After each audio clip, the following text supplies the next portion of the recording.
Hello there, friends, and welcome to Virtual Strangers 106. I'm your host, Wes. With me, as always, my good friend Roots. Roots, coming out of our Wednesday episode, reading all the comments, getting the feedback from the people, one thing has become abundantly clear. I think that most of us are pretty excited about PlayStation 5 VR. Oh yeah, I like how you say most of us because there's still those weird.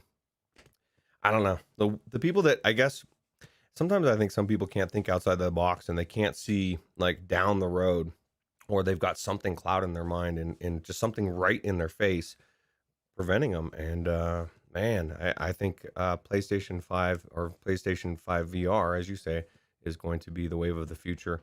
And anybody that doesn't believe so, just wait a year, maybe a year and a half. Wait and see, right? Yep. Yeah, I think some people they put so much stock and belief into the Ready Player One movie that they think that that's what VR should be like now. And if it's not that, then it's got work to do, bro. Maybe that's my problem, Wes. I never watched Ready Player One. I know it's blasphemous, but everybody had there was kind of weird sometimes. There was too much hype around it, and I just never really wanted to watch it. And I get the gist of it. You know, it's a world that's dystopian, and you go into VR to get away from it. That's about all I need to know. But a lot of Ready Player One, from the clips that I've seen, as I just said, I haven't watched it. They're almost unrealistic, at least for a long ways away. I don't think anybody's like running around in their living room in this holodeck type of an environment like in Star Trek. Maybe not even in our lifetime, but I hope so. You know, but I'll enjoy VR for what it is right now instead of being angry about it. Yeah, I bet Gaben has Ready Player One like in his living room right now.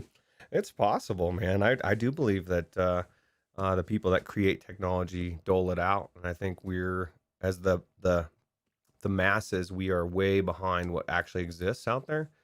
Can't prove that, but look in the sky when you see the alien ships. I think that's our technology, and I think that they just haven't told us about it yet. And I think that makes more logical sense than some alien being coming from another planet to visit us and warn us about the dangers of nuclear war or global climate change or whatever. So, Yeah, well, I mean, I'm sure that the people who work in these research and development labs take the opportunity to play with their toys. I mm, was I was reading through Carmack's Twitter the other day, and he was showing off pictures of it was this picture of a computer screen, like a reading of the stats from his graphics card, and it was showing I think 60 gigabytes of VRAM on it, if I'm not jeez. mistaken. Think about that. I thought 24 was crazy. I thought 32 was crazy, but man, I mean, yeah, I definitely think that we're slumming it with our 3080s, 3090s, and me 2080s, especially to Carmack for sure. Yeah, that'll make you feel inadequate quickly when you see that 60 gigabyte number on there. It makes my 10 gigabyte 3080 just seem like garbage. Well, I still want your 3080 garbage. It's amazing. Wolveraza says the military is very advanced on VR, believe it or not, which is true. I've actually talked to a few people, and they're using VR for everything. Like just even inside the like it's so cool, Wes, that like they have stuff that's set up to where it like they're in the like they don't even need the goggles for it because it's all around them. And I don't know, man, it's just crazy. And it is it's an amazing world. It's the best of times and the worst of times, they say. That's history, right? It's because the military has that multi-million-dollar budget, so they can afford like 10 Vive Pros. Yeah, yeah. Vive Pros for sure. Or maybe Vive Pros too. Just to be Yeah, up on the next level, I right? don't know, bro. That they don't have that kind of scratch. Yeah. They might get one. Mm. No, but a lot of people have a lot of thoughts and feelings coming out of our Wednesday episode. If you didn't catch it, I highly suggest you go back to this past Wednesday and check out our virtual show where we talk about PlayStation 5 VR, not only the leaks that Upload gave us, But why we weren't so surprised about them, and what else we feel like there's very good evidence to expect when we get the full stat sheet. So we kind of take a big picture approach to the product, lay out what we know, lay out what we think, and lay out what we believe will soon be revealed, and give reasons why for all of it. And Roots, there was a couple of things in my haste to to talk about the exciting stuff, I overlooked. First of all, and shout out to our friend Simplex in Poland for pointing this one out to me. But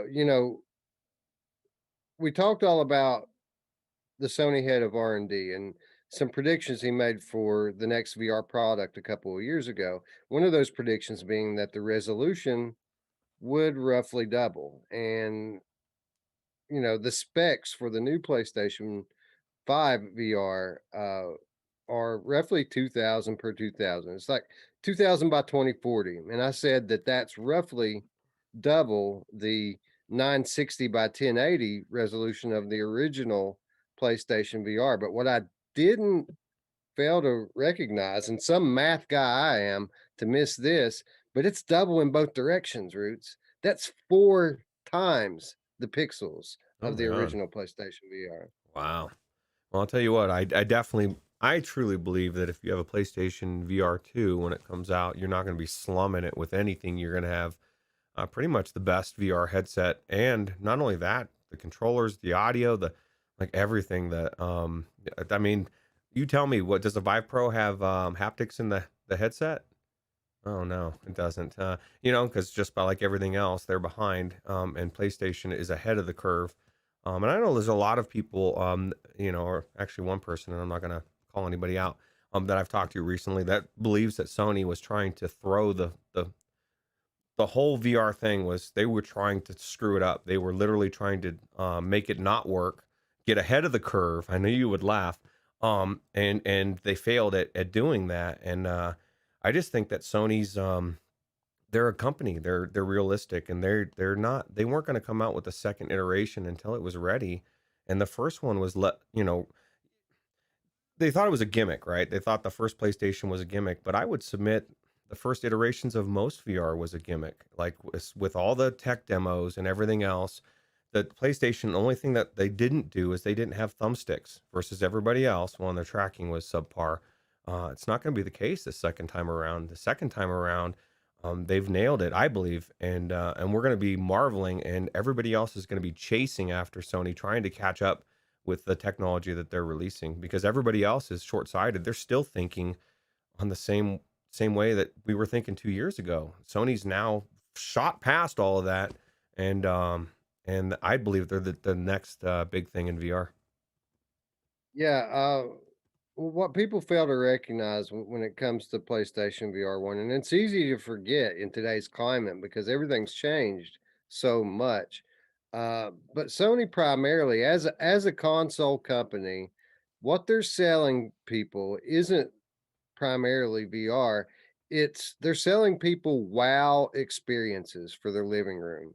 They want people to bring their friends and family into their living space and try on one of their games, whether it be flat or in VR, and just have their jaw dropped and say, wow.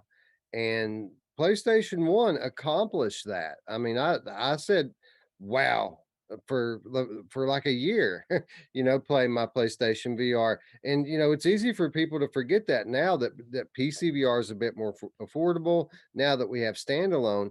But back then, when VR was thousands of dollars, Sony had to make it affordable. So they're the only ones that successfully did that in Gen 1, and people Hmm. fail to give them any credit for that today. All they want to do is talk about how outdated the equipment is. Well, there's a reason for that. It's so that people could afford it in 2016. So what you're saying is the same thing that people give credit to Facebook for doing. Sony did it first. They made it affordable. They put it in your living room, literally for you specifically. They took something that you saw as out of your reach and they put it in your living room, and wowed you so much that you immediately went out and built a computer so you could get the other end of the VR. And I don't think that's any different than what Facebook is doing now. It's just we're now 5 years down the road. Sony was just the first ones to really push it, and yeah, I mean it's kind of a weird thing because I'm reading that says that it was Wolverazo was saying it was at first was intentionally antiquated. Anyone arguing that is not paying attention. Um, and I can see where you're coming from because there was kind of antiquated in some respects, and a lot of people did think it was gimmicky because the controllers and the tracking was subpar or whatever. But it's not going to be antiquated now. And what I said is true. Sony's a company. They look at making money, making games, and in 2016 it really wasn't sure if it was going to take off. So to expecting them to dump everything into it and go all in like Facebook has done, wasn't going to really fly. You know what I mean? Like Facebook is not even a real. What does Facebook sell aside from headsets now? They don't. Data. They're not a company, dude. Like Sony actually produces product and sells it to consumers, and they have to worry about that, right? Like you're not just going to throw all your money into VR and then find out, oh shoot, it doesn't work, and now we're going under, and Xbox is the big thing now, or whatever. Like they've kicked the Xbox in the nuts over and over again, and they're about to do it again. And I think they're about to push Xbox, Nintendo, and a lot of people finally out of their thought process. They're going to force them out. You know what I mean? They talk about hedging your bets. Some of these companies are really hedging their bets. Xbox being one of them. We went from a year ago them saying absolutely not. God, I'm going to kill you if you say that they were so adamant and so quick to squash rumors, and now you're starting to see them come around because they have no choice. They're seeing the writing on the wall, and if they don't come out with it, I would submit that they're done. Like if they just ignore VR completely, it's going to be very, very hard to recommend an Xbox on any level. 'Cause what do they have? They don't even have the exclusives anymore. I mean, they've got some, but I don't know, man. I just see Xbox coming out of the box. They're going to have to do with VR. So Yeah. I think when PlayStation 5 VR hits the market, around that time we'll get Quest 3. Around that time we'll get Apple VR, and it's going to be a big moment for VR. And with the next generation features that are on PlayStation VR, I think there's going to be a lot of excitement for that one specifically from the gaming community. And for all of you out there who still thinks that it's doomed from the start because it has a wire, um, I would contend this, and this is something else that we failed to mention the other day. Um, First of all, you know, this thing has next gen features in it. It has eye tracking. It has haptics mounted into the headset. Now, all of you who are so dead set on having a wireless headset, are you willing to sacrifice those features to get rid of that wire? Because it's one or the other. Could you imagine, Roots, the battery that thing would have to keep the haptics, to keep the eye tracking, and be wireless? Uh, I mean, it would have this massive battery, so you wouldn't only be sacrificing those, those two features. You'd also be sacrificing the comfort. People forget PlayStation VR, most comfortable headset on the market, even still. So, if you ask me, it's a lot of sacrifices that I, as a gaming enthusiast, am not willing to make. yeah, well, and this is my thought. I'd like to talk to everybody that's on the fence about it or disagrees after the first time they've put on that PlayStation VR or 5 VR because I think it's going to blow people away. I think you're going to see graphics on a level you've never thought you would ever see in virtual reality. And then everything else that comes along with all the specs that we've talked about. Imagine a world, Wes, where there's no VR popping, none, zero. You know what I mean? Like I can't even say that on the Quest. I mean, there's some of the games we've talked about recently, where that's all I saw was VR popping back and forth, back and forth. I step forward, stuff comes in. I step back, stuff disappears. Amazing games in their own rights, but they haven't solved that issue yet. I don't. nothing more immersion breaking than watching stuff just appear out of nowhere or disappear because you've stepped a step backwards. You know what I mean? Like, it's the trade-offs, like you said, Wes. And I don't know. I'm excited for the next level of VR. And I think it's going to come from Sony. Now, what people do with that after that, that'll be up to all the other companies. Are they going to go down that road as well? Maybe they go back to wire. We don't know. But my guess is by the time we get to the next iteration, they'll be wireless anyway. PlayStation VR, or I'm going to call it PlayStation 5 VR because that's what I think it's going to be. Um, they're not. I don't know. It's just it's frustrating to me. I definitely think that they're the way of the future. So Yeah, and for those of you out there thinking that 2KI isn't going to be enough to last through the lifespan of the PlayStation 5, I mean, I don't have you ever had a 2K per eye headset on? It's pretty friggin' clear. You can't see the pixels. And we said it on Wednesday. We're getting to the point now that we are at the point of diminishing returns. And what I mean by that is once you start getting beyond 2K per eye, the performance hit that you take to have more pixels isn't worth the modest increase that you get in clarity. It's already crystal clear. So you could go to 3K or 4K per eye, sure, but it's just going to be a little bit more clear, and it's going to take a hell of a lot more performance from, again, this is a console, right? It's got a finite amount of resources that it can use. So I think 2K was kind of the perfect spot for them to land. And there are other things that they can do to make that panel look better than your common, LCD screen that happens to be in all of the big headsets now. I mean, if this is going to be an HDR display at 2K per eye, mm, I mean, it's going to be the best looking thing that we've seen. Probably even better than the new Vive Pro that's coming out. That's like 2.3 or mm. 2.4K per eye. Uh, you know, I, you know, you It can keep that. Give me 2K with HDR any day. it absolutely will be better. I mean, you have your 4K TV, right? The HDR Yeah. makes it pop, right? Imagine being in the world where everything's vibrant and popping, right? The colors are the darkness is dark, the lights are light, and everything's balanced. I think it'll make a huge difference. And what I was gonna say that I forgot for a second there is people are discounting, um, like not only did they not say that it's never going to be wireless. They literally came out and said, "Look, we're not making it wireless for a lot of reasons. One of them is cost. We don't, you know what I mean? Like it's this is my guess is within a year they're going to have, they'll come out with a module and it'll be just like the Vive adapter or whatever. You can buy it separate. You can play wireless if you want. And if it's not a year, maybe it's 2 years. I don't know. It will come, and then people will be happy. They'll have best of both worlds. But let's not get it so expensive that nobody can buy it.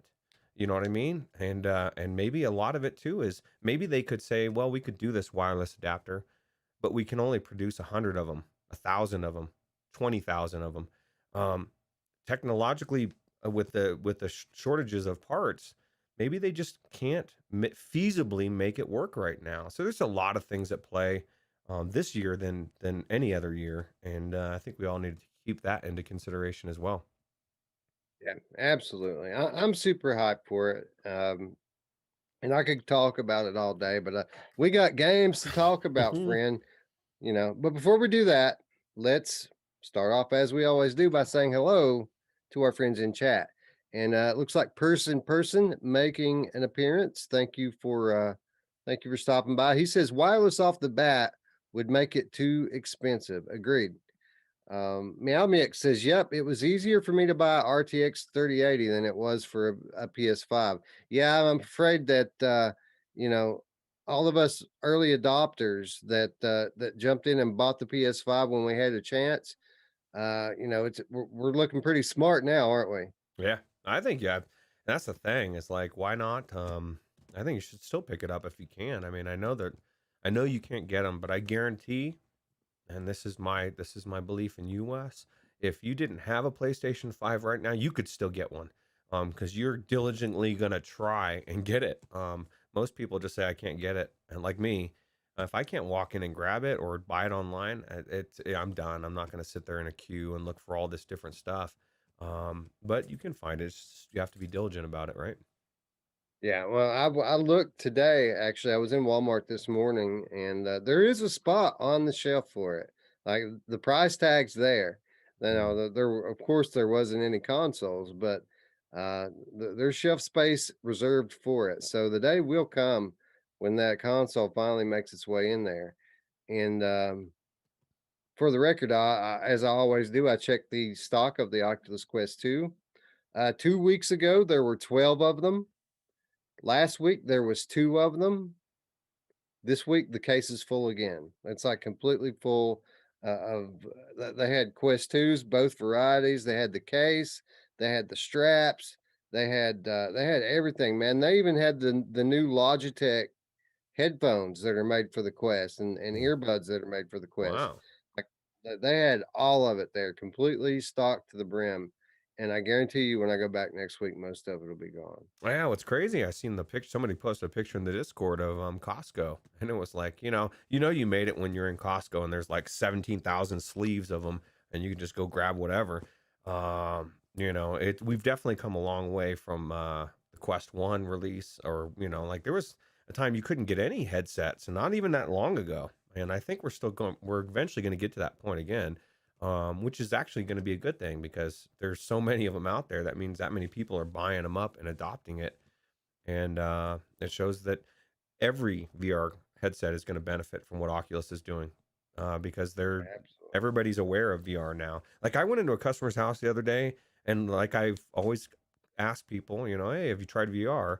And I wasn't expecting the answer I got. The guy said, "Oh yeah, my kids have tried it." And I said, "Oh, is it the? Because this is my go-to. Is it the one with the phone? Because I think it's everyone's tried that." He said, "No." He turned to his kid, and his kid must have been like 7. He said, "What's the one you have?" And he said, "Quest 2." And I said, "Oh, okay. So you do. You have one of the best ones out there." And this is where I was shocked, and maybe not shocked, but I wanted to slap the kid a little bit, but I can't because that's wrong. Um, he said, I asked him what his favorite game was, and he told me Rec Room. And I said, dude, Swarm, Crash Land, like there's so many good games out there. And he's thinking Rec Room. And his dad was probably thinking, shut up, dude. Those are costing money. So it's crazy. Uh, uh, Roblox roots. That's what's coming. I read an article and I almost put it in the show today. The Roblox VR, which you can play on PC right now, that will eventually be making its way to Quest, or at least it seems so. Oh, wow. Yeah, I saw something. I saw Petey was asking about that at the beginning of the chat. He said, what about Roblox VR 2? He's already ahead of the curve. He wants the next version. Roblox is huge, bro. I mean, all these kids are playing Roblox, and they have been for years.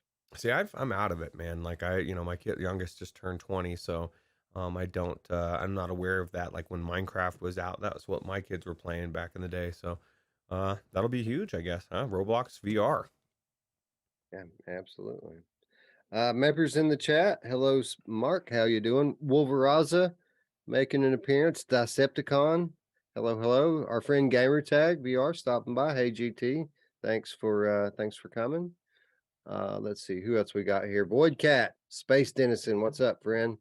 Meow Mix. Sony has Insomniac now. I'm looking forward to Stormland 2. Yeah, man, Stormland's awesome. It's a game I feel like is it's underrated. It got overshadowed initially by Asgard's Wrath, and people have kind of forgotten just how good Stormland is, especially as a co-op campaign, right? We don't have many epic co-op adventures like that in VR. Yeah, it just feels so good to play that game. The only thing that they missed on that was this, like if they could have had a story to that, man, that game would have rivaled almost anything. You know what I mean? And so that's my suggestion on Insomniac. If you come out with a sequel, please put a story to drag us through it, because it was an amazing game.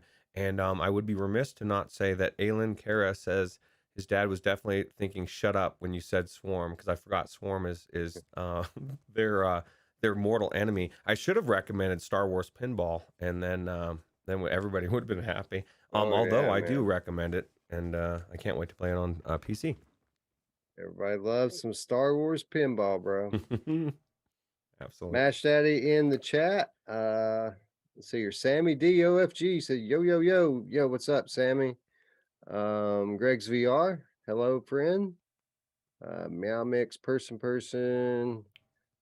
Key B. Hello, a big hello from the Oculus Quest 2 community. Well, thank you and welcome. I hope you enjoyed the show. We haven't even got started yet. We're just spitballing. This is how we always start off. We spitball a little bit, say hello to the community, and then dive into the news. Scion's here. I knew Scion would be here today, Roots, because we're talking about some pretty big PCVR titles. So I knew he wouldn't be able to resist the clickbait. Yeah, I see. My one of my favorite parts is the spitballing stuff, Wes, because you never know what Roots and Wes are going to talk about, and it's always intriguing. I always think so, anyway. Meow Meow the Gamer Cat. I do think it'll be a huge deal if PS5 VR is only wired, but it may still be super successful, especially with gamers coming from flat. Yeah, yeah. I think it's going to be more successful this time because I think Sony's going to support it better this time, and we're going to get some major IPs supporting the VR this time, unlike last time.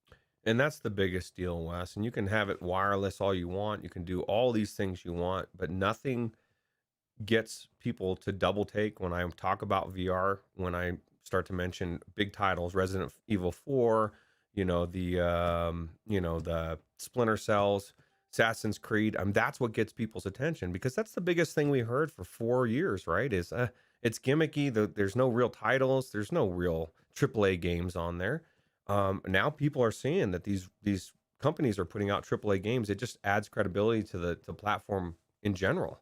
And who wants to play a bunch of indie games when you can play AAA? Unless they're like indie games, like that's the beauty of VR, man. We're seeing some of these indie games might as well be AAA. You know what I mean? Because they're that good. And then there's all the other crap that's out there.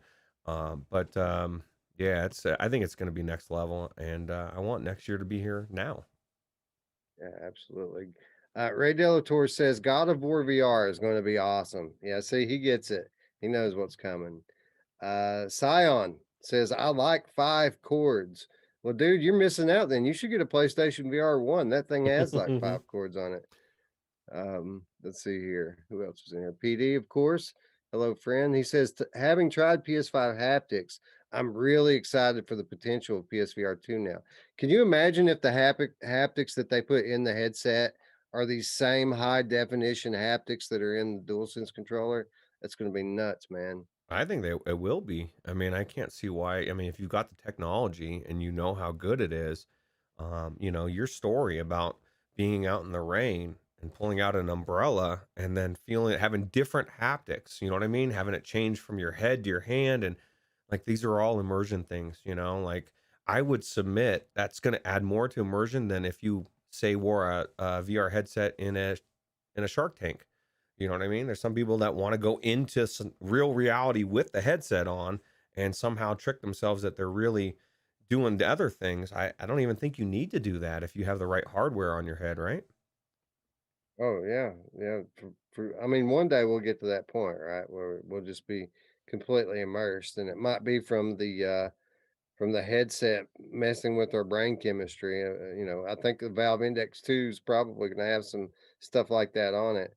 I don't know, but one day, yeah, it's going to be. Well, I mean, just every generation, we've seen how immersion has grown, even in a short time we've been here. It's going to continue to do so exponentially, and as it does so, the amount of users will grow exponentially. Sword Art Online. You're gonna get trapped in there, Right. bro. And put it on, and you're gonna just say, "We can't take this off you. Or you're gonna die, dude."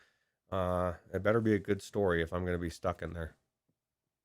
Scrolling up toward the top, I see Simplex up there. I see Spry Guy up there. I see Diz the Game Cat, Decepticon.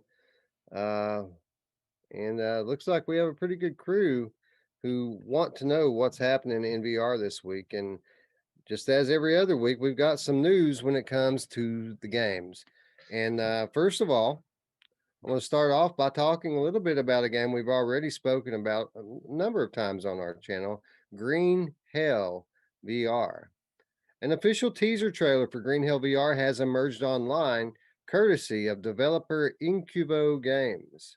Green Hell is an open world survival game where you have to try and survive in an Amazonian rainforest.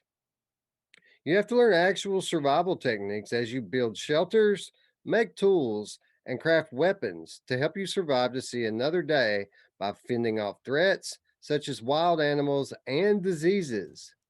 The trailer showcases various game mechanics translated into VR.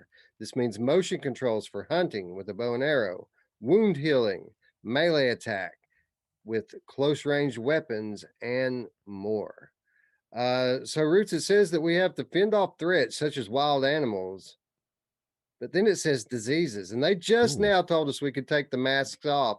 Now we got to go into VR and fight diseases. What the hell, man? Yeah, that's not crazy. Come on, man. Come on, man. It's messed up. This is what surprised me. Scion VR loves the Forest VR, and he's now linking this to everybody because he's excited about it, right? And surprised, like, dude, we haven't even finished the Forest. I think this is I mean, you got scratches, you got next level things going on, and that was one of the things that was weird about the Forest, Wes, is like for the most part, you're not dealing with any animals. Like, what forest in any world have you ever been to that didn't have wild animals running around? It's mostly just cannibals running around killing you, right? You didn't have animals as a threat. Now there's plenty to hunt and eat, and we killed lots of birds. Oh, that's And true. there's some stuff crawling around on the ground too. I don't remember exactly everything, but there's lots of stuff you can kill and eat. But green hell is just what the title says it is. There's tons of things, and it's all trying to kill you, just as it would be if you were out there for real. Yeah. So is this like is it I mean, obviously it's a survival game, but there's got to be a story to it, right? I hope.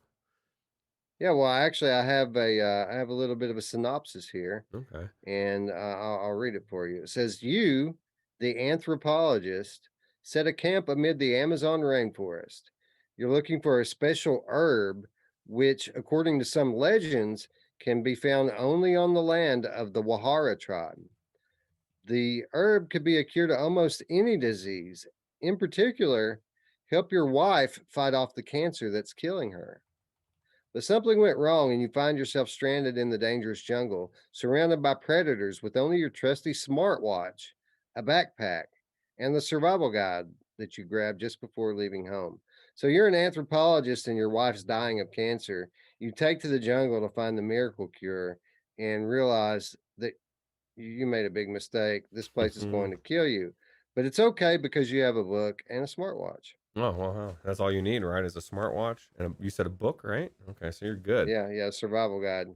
Yeah. Well, and this is where I would have to like before I went in the green hell, I'd have to like weigh my options because either my wife could die or we could both die. And somebody's got to take care of the kids, Wes. So my option would probably be like, let's pray, Lord. We need you to heal her because I'm not going into the green hell with this stuff. At least not in real life. Maybe in a game I will. Well, let me. That was the question I'm going to ask you. Are you going to go into this game? Because I mean, I see a lot that I like here, but it's generally I like the production of it. It looks like it's very well done. This is coming from Incubo, the people that brought us Layers of Fear, as well as Blair Witch Oculus Quest Edition. So these are experienced VR developers. This looks like a pretty game. It looks like a detailed game from a survival standpoint. There's a lot to it. But I think while that is a strength of the game, it's also for me one of the biggest drawbacks because games like this take time to play, and it's time that I don't have. It's the reason why I never play the Forest is because that game is just a time sponge, and it's a good time with friends, but I just don't have time for it, man. Yeah, a lot of people are really into survival games too, and I am not. That's the first thing I like on that game that Scion wants me to continue playing. First thing I did was turn all the survival elements off. If you have a slider to turn it off, then I'm doing it because I don't have to survive in real life, Wes. I literally have to go eat every so often. I got to drink so every so often. That's not something I want. I guess I'm just not one of those people that is trying to simulate life. You can't do it. Life is amazing. It's got the best of everything, and you can simulate it, but you're not going to recreate it. And I just want things to be different than what I experience in real life. I'm not trying to go extend my life into VR. I'm trying to go into a fantasy, right? But I guess everybody's different. Some people really love survival games, even flat. That's their jam, right? So, Damn, I'm thirsty, Roots. damn, damn, Damn, I'm thirsty. yeah, that was one of the things even for Seeking Dawn was kind of annoying, right? The survival aspects of it, and they had to scale that back as well.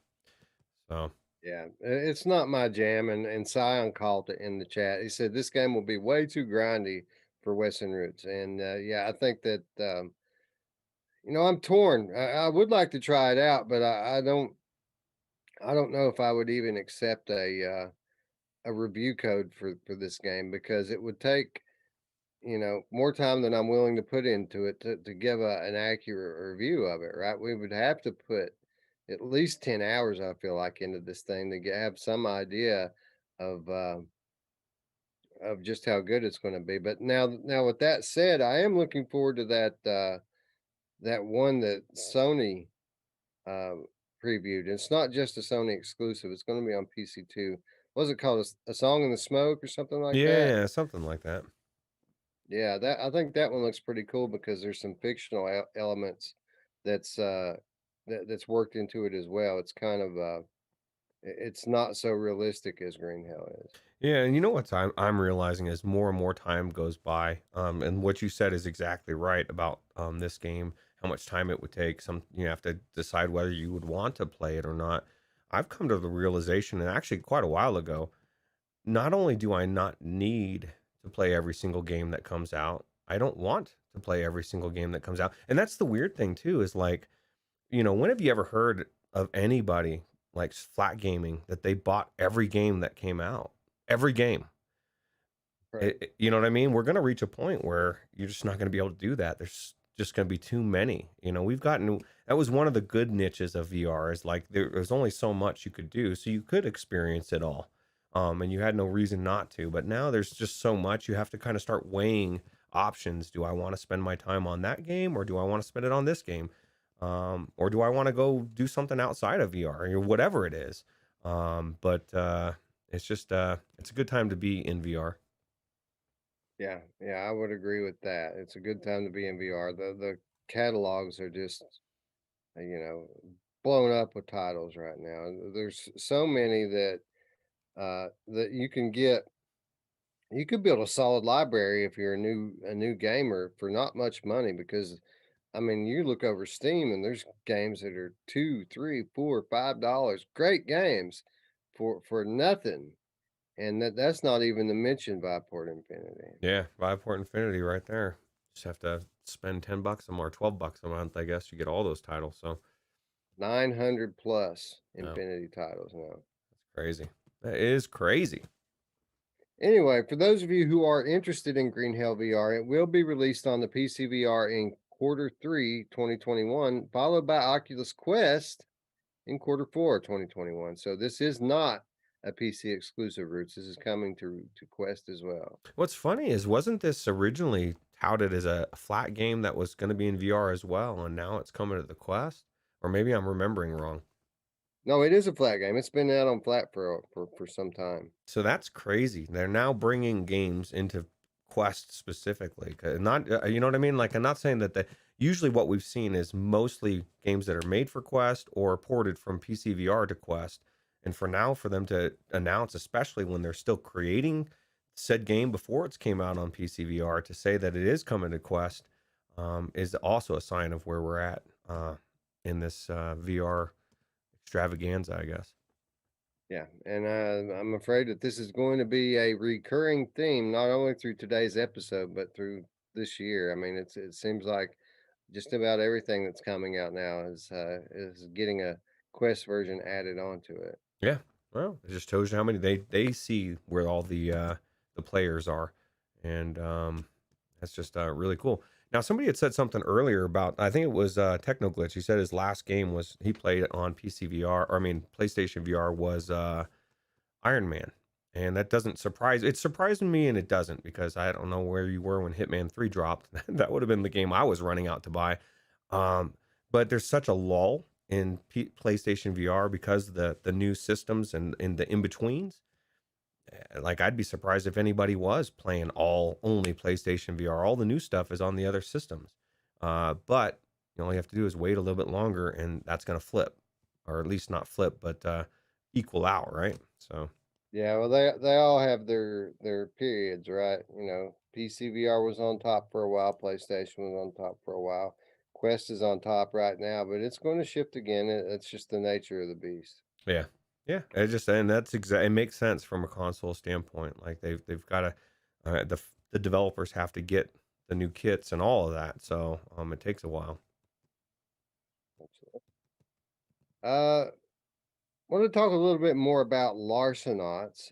This is a game we've also spoken about a few times in recent weeks, but this week, Upload VR released 9 minutes of new gameplay footage, which showcases a map called Relay. The footage is taken from the PC VR version of the game, although it is coming to Oculus Quest as well. The video shows teams battling it out for control of points on a map and some of the specialist abilities in action. Each class in Larcenauts comes with 3 abilities, and each primary weapon also has a secondary ability. The footage shows some very fast paced gameplay, including grenades, zip lines, and more. And as I mentioned before, Larcenauts is this month's Upload Access title. So for those of you who are interested in this game, check out Upload VR often as they have constantly got new features and new information being released on it. Roots, I just wanted to touch on this a bit because this is the first real taste of gameplay that we've gotten from this game. And although my heart is still broken that this is not a single player sci-fi adventure game, this don't look so bad, does it? No, they got right off the bat. They got it right. They have domination in there. I love to see an A, B, and a C, Wes. I'm baffled when these a game comes out and all they have is team deathmatch. You know what I mean? That's like to me, and some people are different. To me, that's the most boring mode ever. Like all I'm gonna do is go in and kill people. Like I need an objective. I need something else for people to focus on so I don't just get nuked right off the bat. You know what I mean? If they're going for B, and that's one of those things that I'm good at. Like I'll sacrifice myself. I will take that node. We are gonna take it. I might die in the process, but we're gonna take it. And it just adds an extra element of fun to me. And you're not grabbing onto some stupid swan or just there's so many I have so much gripes with so many different games like this that have came out over the last several years. It was almost like they had no idea what makes shooters successful in flat gaming. Like they just didn't look at it at all. I said, well, we're just going to put people in the headset and that's going to be enough. It's not enough. I want the gameplay. I want, I mean, it needs to be good. And I think this looks really good. Yeah, not only does this gameplay look good, but it seems like they've got the formula figured out here, and they're going to have something that's very unique to VR. Like, uh, we don't have any other games like this in VR where it's got a lot of personality. There's a lot of comedy in it, and the characters, even though this is a strictly multiplayer game, the characters all have backstories and they all have unique personalities. So again, it's going to come down to whether or not people play it and people stick to it. But from the looks of things, it's got just about as good as chance of any other multiplayer game that I've seen come down the pipe in a while. Yeah, absolutely. And tech or was it Technoglitch? No, Wolf who says it? Somebody said oh, Technoglitch, yeah, you should play more contractors for A, B, and C. Which is good. They got that now, but they didn't when it first came out. But at least they're learning. I need to get back into some Pavlov, Wes, because people always discount Pavlov, and I watched some gameplay of Nuketown the other day, and Pavlov is a really good game, and I think people discount it immediately, and it's 100 times better than it used to be, and when it was good back in the day. So I that's my thought is I need to get back into some Pavlov. Yeah, I need to get back in the Pavlov period because I've barely played it, and it's had major updates since I tried it, and I believe that wasn't that one of the titles that was confirmed? Was it for PlayStation VR or PlayStation 5 VR that the Pavlov Shack was confirmed? See, I didn't hear that, but that would definitely be good. And the thing that Pavlov has is it's got so many different play modes like TTT and just different things that don't exist. I'm pretty sure they even have zombies, but contractors might. But I don't think so. But it's just got a Everybody has zombies. yeah, exactly. But it's just different, and everybody always screams contractors, contractors, contractors, and contractors is good. I just don't think it's the bee's knees of VR. I think it's a good game, but I think this game is going to blow contractors away. The thing that contractors has is the nostalgia of some of these maps that are being rebuilt, and Pavlov is doing that as well. So Yeah, yeah.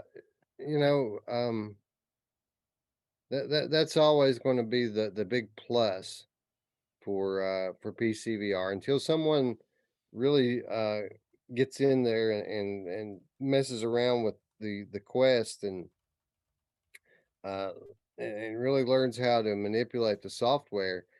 PC's always going to have the mods, right? And especially with these types of games, the mods make a world of difference. absolutely. And I can't wait to see the mods for this game if there are going to be any. But I think it looks amazing in and of itself. The fact that I saw a guy running with a gun in his hand and a healing wand or whatever it is in his other, healing his friends, that's roots. That's me healing you, keeping you alive so you can just crush the guy that's on the other side of the wall. Yeah, more on that in a minute. Fabster says Solaris is domination. Yeah, man, I'm interested in trying out Solaris. That's one that got by me. Uh, I've to be honest, I've kind of been waiting for the PlayStation version to come out because I'm not sure if I want to play this on PC or if I want to play it on PlayStation with the name controller. Because believe it or not, that does make a big difference. But I have a feeling, knowing those guys at First Contact, that this game is going to feel like it was made for the aim controller. You know what I mean? Yeah, absolutely. So yeah, I'd like to check out Solaris. I've never tried it. Yeah, me neither. Um, Rendered Reality says wishes Pavlov would add gun stock calibration. Yeah, that's kind of a big advantage for contractors, right? Even though it does take forever because you have to calibrate all the guns. At least there is a calibration feature in that game. That's not something that you see very often. I still have no idea how to make that calibration thing work properly. It was so weird and it just didn't I wasn't impressed with it. Maybe well, I guess not maybe. I'm doing it wrong. If if Render Reality is saying that it's amazing, I know they know their stock, their gun stocks, and as far as calibration wise, um, it's still something I need to work out, right? Yeah, it worked pretty well for me for the most part. There was one part that I was doing wrong, and it's been so long now, I don't even remember what it was, but someone came into the Discord and gave me some advice for the next time so that I can correct that problem. So And wasn't was Solaris was the one that didn't you couldn't talk to your teammates at first, right? On release, or was that at something? first, yeah, Okay. it was kind of half baked when they first released it, but it's been updated heavily since then. Well, see, because that's my fear about it as well. Is Wolveraza says he hopes it's gotten unbroken. The pairing system's crazy bad, and getting a match was impossible for a while. And then you couple that with the audio issues. I mean, hopefully they can bounce back from it because like it was such a rough launch, so rough that I wrote it off, and I don't even know if I do want to try it now because you got so many games coming out like this. You know what I mean? Like at some point, maybe they missed their shot, and I don't want to put that out there. Hopefully they didn't, but just a message to devs: make sure your game plays right on day one. And if you have some bugs, you can't group up with your teammates. You can't talk to your teammates. That is huge to me. It's kind of important to talk to people, Wes. Yeah, well, it's they still have their ace in the hole. They haven't launched on PlayStation yet, and these are the developers behind Firewall Zero Hour. So they're gonna have a bit of interest just based on these guys know how to implement aim controller, right? Yeah, absolutely. So The it'll be funny thing is, I don't think that. I mean, are they going to really try to win people over from Firewall? Like, if I were them, I'd want people to stay in Firewall. It's a seasonal paid thing. People are buying into it. It's still a great game. Um, I don't know that they need to bring this thing to PlayStation. I think they pretty much dominate over there already. yeah, absolutely. And you said that right now it's coming to the other systems first, or have they even announced it's going to PlayStation for sure? Oh yeah, it's coming to PlayStation within the next month, I think. Okay. Well, I guess it depends on if you feel like you're going to split your lobbies or not. Anybody that loves Firewall Zero Hour or Rainbow Six Siege or whatever you want to call it, because that's kind of what it is in a sense, are just very dedicated to that, and that this would be nothing like what that is, and like where that is strategy, and you have one life and you die and you got to go breach and all that stuff. You know what I mean? All of that is way more strategic than this, where you're constantly dying and respawning and dying and respawning. It's two different types of players, right? Like this is what I love. I love just running in there, balls to the walls, fast, killing. I might die, but I'm going to be right back in the action. I can't stand to die and then sit there for 4 or 5 minutes watching other people play. You know what I mean? To me, that's boring as hell, and I don't like it. But I mean, that's the beauty of life. Everybody's different, right? What you may like may not be for somebody else, or vice versa. Yeah, and it's very obvious with this game as you read through the chat. Some people saying I'm not the biggest fan, other people saying that it's good. So I mean, that's just case in point right there. Yeah, absolutely, for sure. Well, speaking of a game that most people are pretty high on, Population One, The Frontier. We've talked about this game the last 2 weeks. This makes three in a row, but now we finally know what is coming with this new season two update. Population One Season Two, The Frontier, will be available for 10 weeks, with one portion of the map turned into a Western frontier town. It features its own saloon and dusty streets to fight in.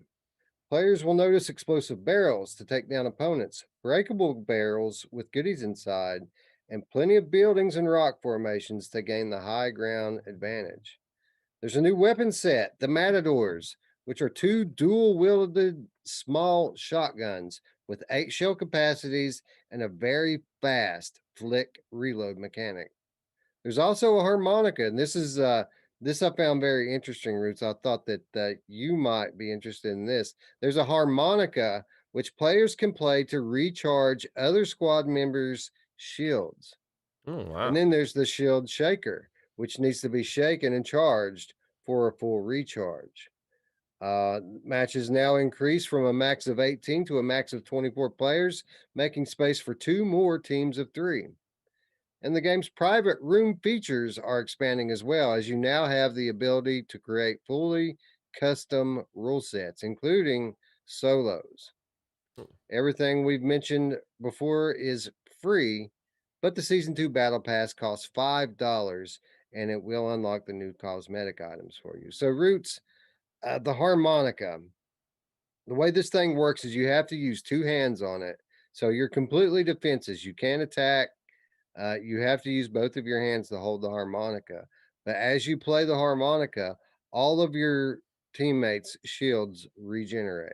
I like the fact that it's a harmonica because everything in these type of games make sound, right? So you could be like trying to raise their shields up, but you've got to be smart about it. You can't just do it willy nilly because there might be somebody around that hears you, and of course you're defenseless. So that is a pretty cool touch. I saw the harmonica. I didn't. I played a couple rounds. And I didn't use the harmonica because I didn't know what the hell it was. I did mess around with the matadors. It's pretty cool how you reload them, or you just kind of flip it up or whatever. Although rendered reality says he always shoots his left matador trying to pull up the map, though, which I would imagine that would be kind of a problem if you're kind of trying to do it quickly, right? Right. Well, I mean, when it comes to these population one updates, and there's been quite a few of them since the launch of the game, this one I think might have impacted the gameplay most of all. I mean, through the addition of that harmonica roots, that they essentially gave you what you wanted and allow you to be a healer. You can be a healer now, and I mean they've put these explosive barrels and these goodies out all over the place in this new, this whole new area of the map. You have these dual wielding weapons for the first time, but that's a drawback, right? It's a trade off. You have these very powerful close range weapons, but now you can't climb. Now you've got guns in both hands. Again, it's fully customizable, so you can do melee only matches or solos or whatever you want to do, and it can support up to 24 players now, even on Oculus Quest.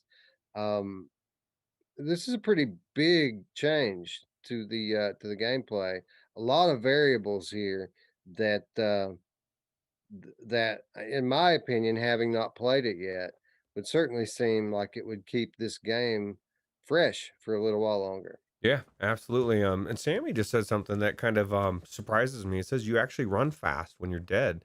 Too big of a change. I didn't know that you run fast when you're dead now, or faster. Because I guess when I was the last person on my team to die, and I was the only one that killed a couple people. So, interestingly, I was reading in the comments, or not comments, but the reviews, right?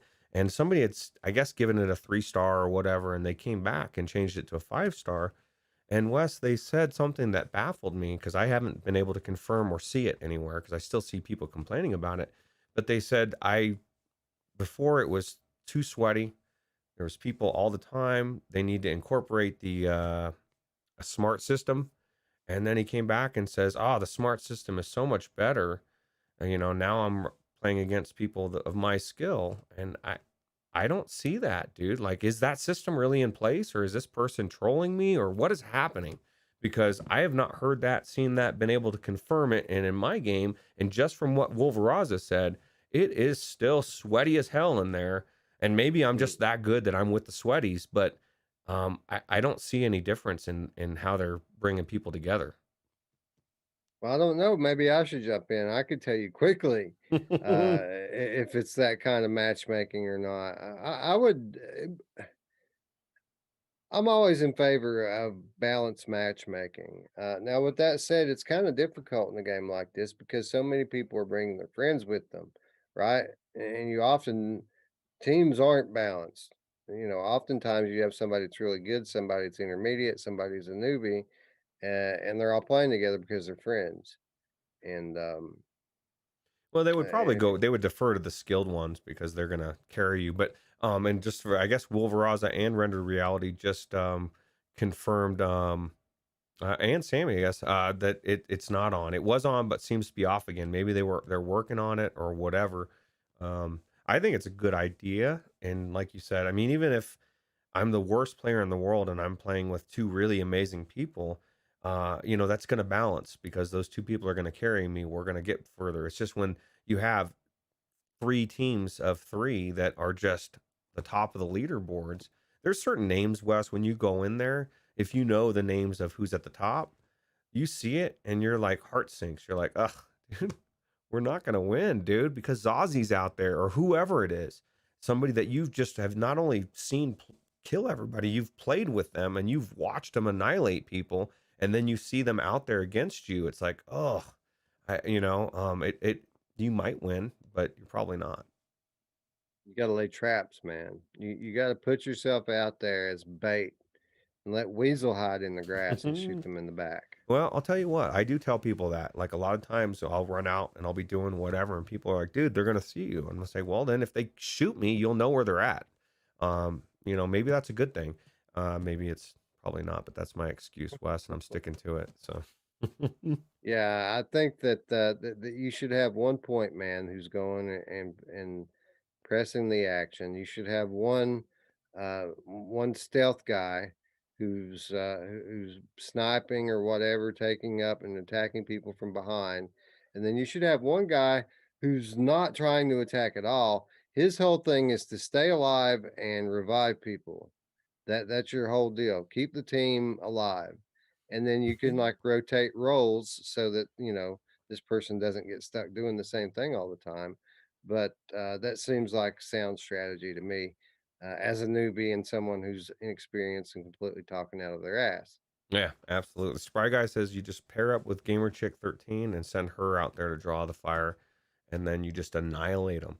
And that's a very valid way to do it, as well as Rendered Reality says use the revive paddles as bait, because there is nothing better than people thinking you're trying to revive, and they come running, and you're just sitting there waiting to shoot them in the face, right? That's devious. I love it. Yeah. This is the Weasel way. Don't Yeah, call me Weasel for nothing. yeah, absolutely. Anyway, I just wanted to update people on what actually did end up landing in this game. We speculated quite a bit over the last couple of weeks. It's good to finally know. And Roots, it looks like everything that we asked for is in the game. Even like there's a train, right? Yeah, absolutely. Well, the only thing that I saw, at least from what I saw, the train's not moving, which I didn't expect it to be. But after you talking about it, I thought, oh my god, that would be so cool if they did have the train moving around. I would be settled. I would have settled if you could go in the train, because all the windows are shut. You can't go in there. How cool would it have been if all the like there was doors open and you could go through them, and you could lay wait for somebody or ambush people or whatever. Uh, but if people can say what they want about big box, which I've mostly heard only good things, but they have proven to me that they're listening to the community, and they're doing everything that's important to make their game viable and still successful, and that's awesome. Yeah, I agree. They've done a great job. We can see now why it took so long for this game to launch. It has great parity across all the platforms. It's cross play. You can bring your friends into any game, no matter what platform that they're playing on, and nobody's at a real disadvantage because they're playing on this platform or the other one. Um, yeah, so kudos to those guys. I hope they continue to see success with the game. I think they will. And Wolveraza says he plays sneaky. If you catch him, that's his fault.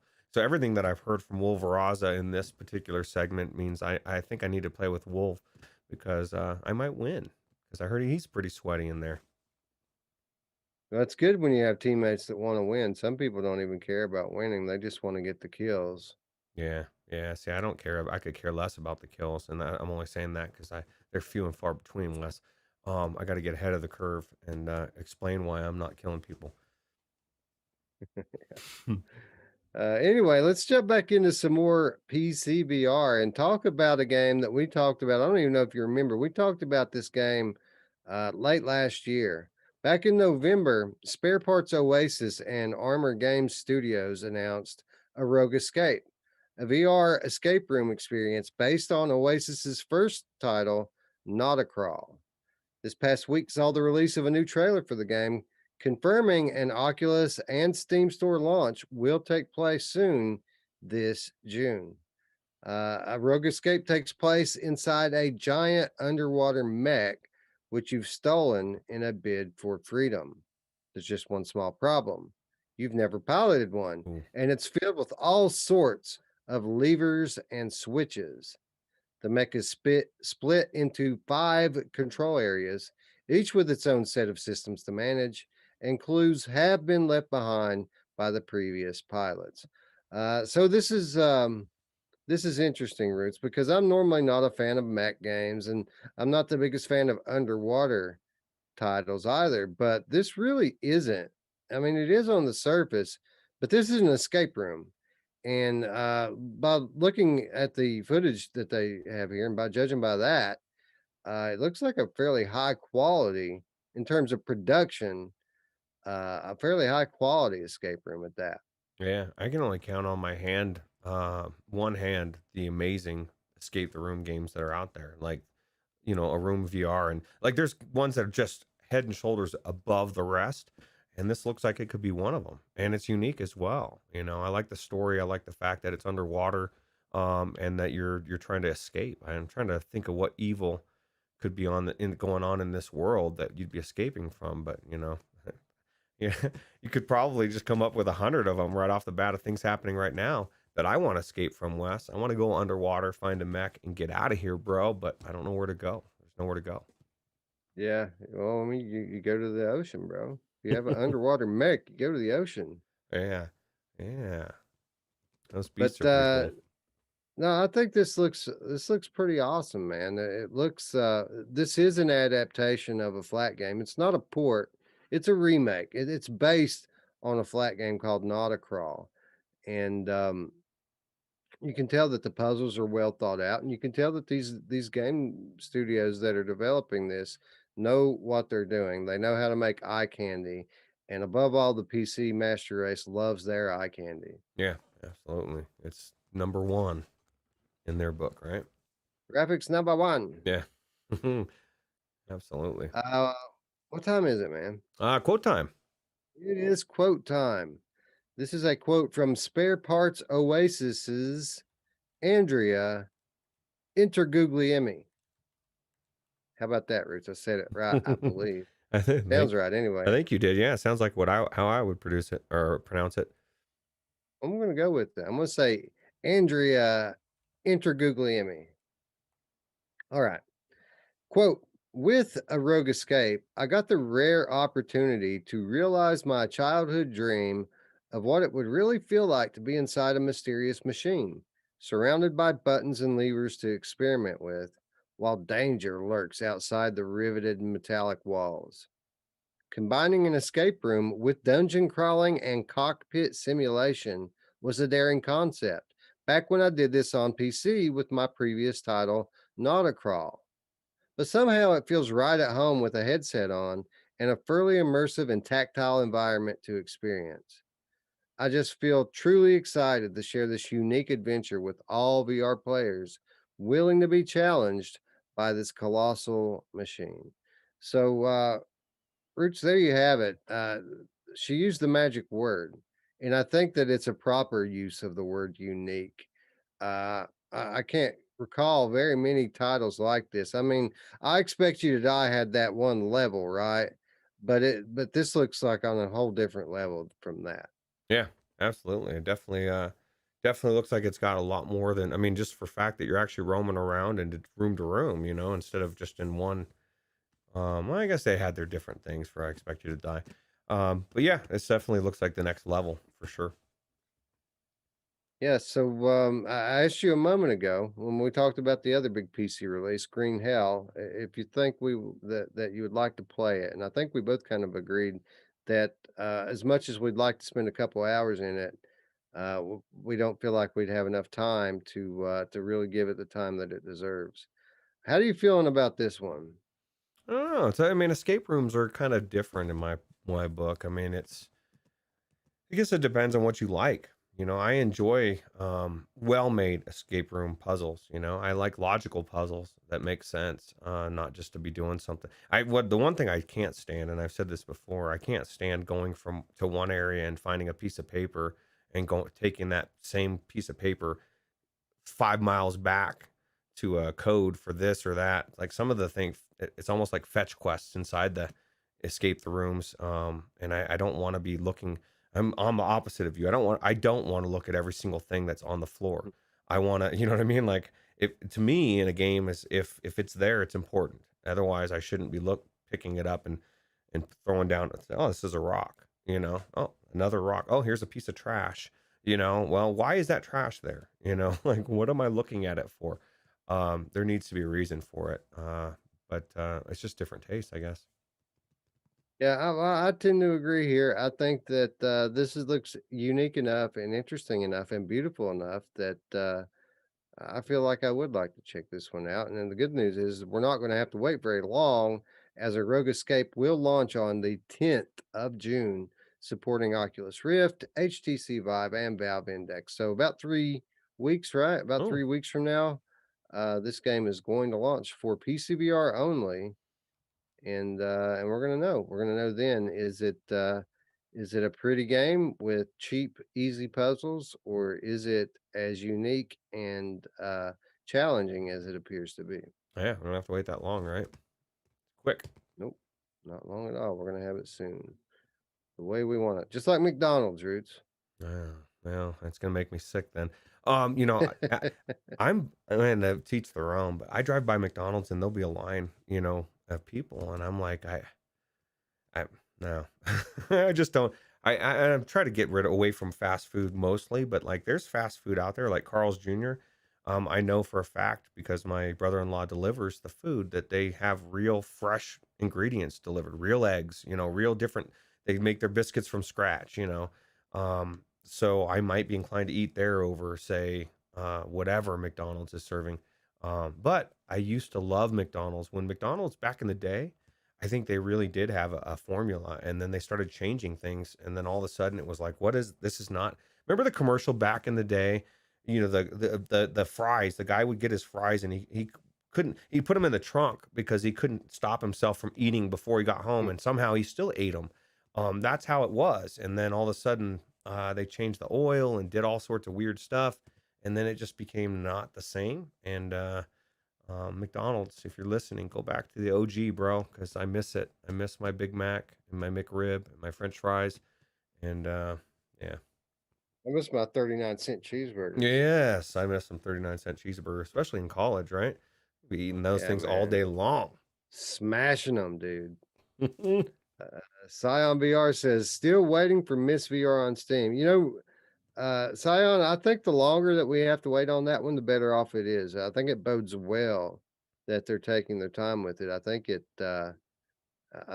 bodes well for your hopes and dreams that this PC version is very different than the Quest version. Yeah. So Well, I'll yeah, tell you, I think the longer the better on that one. absolutely. And as far as Mist goes, I actually went into Mist a couple days ago. I was looking for something to just get into and couldn't decide what to play, and I was a little bummed out. I didn't end up playing it because this is the case for almost every Quest game these days. There's no cloud save, and when I got rid of my Quest the first time, all my progress was gone, and I'm like, okay, so now I got to start over again. And then it's not that I wouldn't, and I will, but it was like I don't want to start over right now, and so I just ended up not playing it. So hopefully they'll, and I get it. Like if you don't have to have cloud save, I mean that's how much money is a company saving if they're not saving on a cloud, right? If it's all on the headset, that's just you don't have to have that server up, and so I get it. It just sucks. Yeah, and especially with a game like Myst, I mean, most of those type of games don't get it anyway, right? I mean, it might change if it comes to the link store so that they can have like a cross save, but I mean, most people aren't swapping out Quest every day. You know what I mean? That's true, but let me let me throw this caveat in there because this does happen a lot. Oculus is number one support tool when you message them and say, "Hey, my X is not working. My audio's messed up. My controller's not doing this." The first thing they're going to tell you to do is factory reset every single time. So cross your fingers that something doesn't happen to where you have to now wipe your headset because again, you're going to lose all your games, not just missed. You're going to lose all of those saves, and that can be pretty frustrating to somebody if especially if they were a lot further and they didn't know that that was going to happen. I mean, I knew it was going to happen. I almost expected it when I went in, but I was a little disappointed that I had wiped it or I guess switched it out because I did want to go back to where I was at. But yeah, I get it. I get why they do it. It just sometimes it kind of sucks. Yeah, yeah, um, yeah. I guess we could very easily get off on a whole other tangent about Oculus support here, but we're going to avoid that. They sent me $30 today, Root. So I'm not gonna say anything bad about them So today. what are you gonna get with that? I guess are you going with what your initial thought was? I don't know. I don't know what I'm gonna get with it. Yeah, I might get one of those two titles that I mentioned last time we talked about it, the Climb 2 or Warhammer, or I might just hang on to it and get after the fall with it, which is going to Oh, be out very, very soon. I I don't don't. know. I don't know yet. I think there's two forms of thoughts. One is buy the games that you probably would never buy because that then you'll end up buying them like the first two. And then the other thought is how amazing does it feel like if you get the game, an amazing game for free? like after the fall. I'm still hoping that we'll get a copy anyway, and then we won't have to worry about you buying one. So, And what we need to remember too that this isn't just for the Quest store. Like I can get Rip games with it oh too. wow, okay, well that's definitely good, especially if something's on sale, right? And you get it cross buy, Yeah, maybe. absolutely.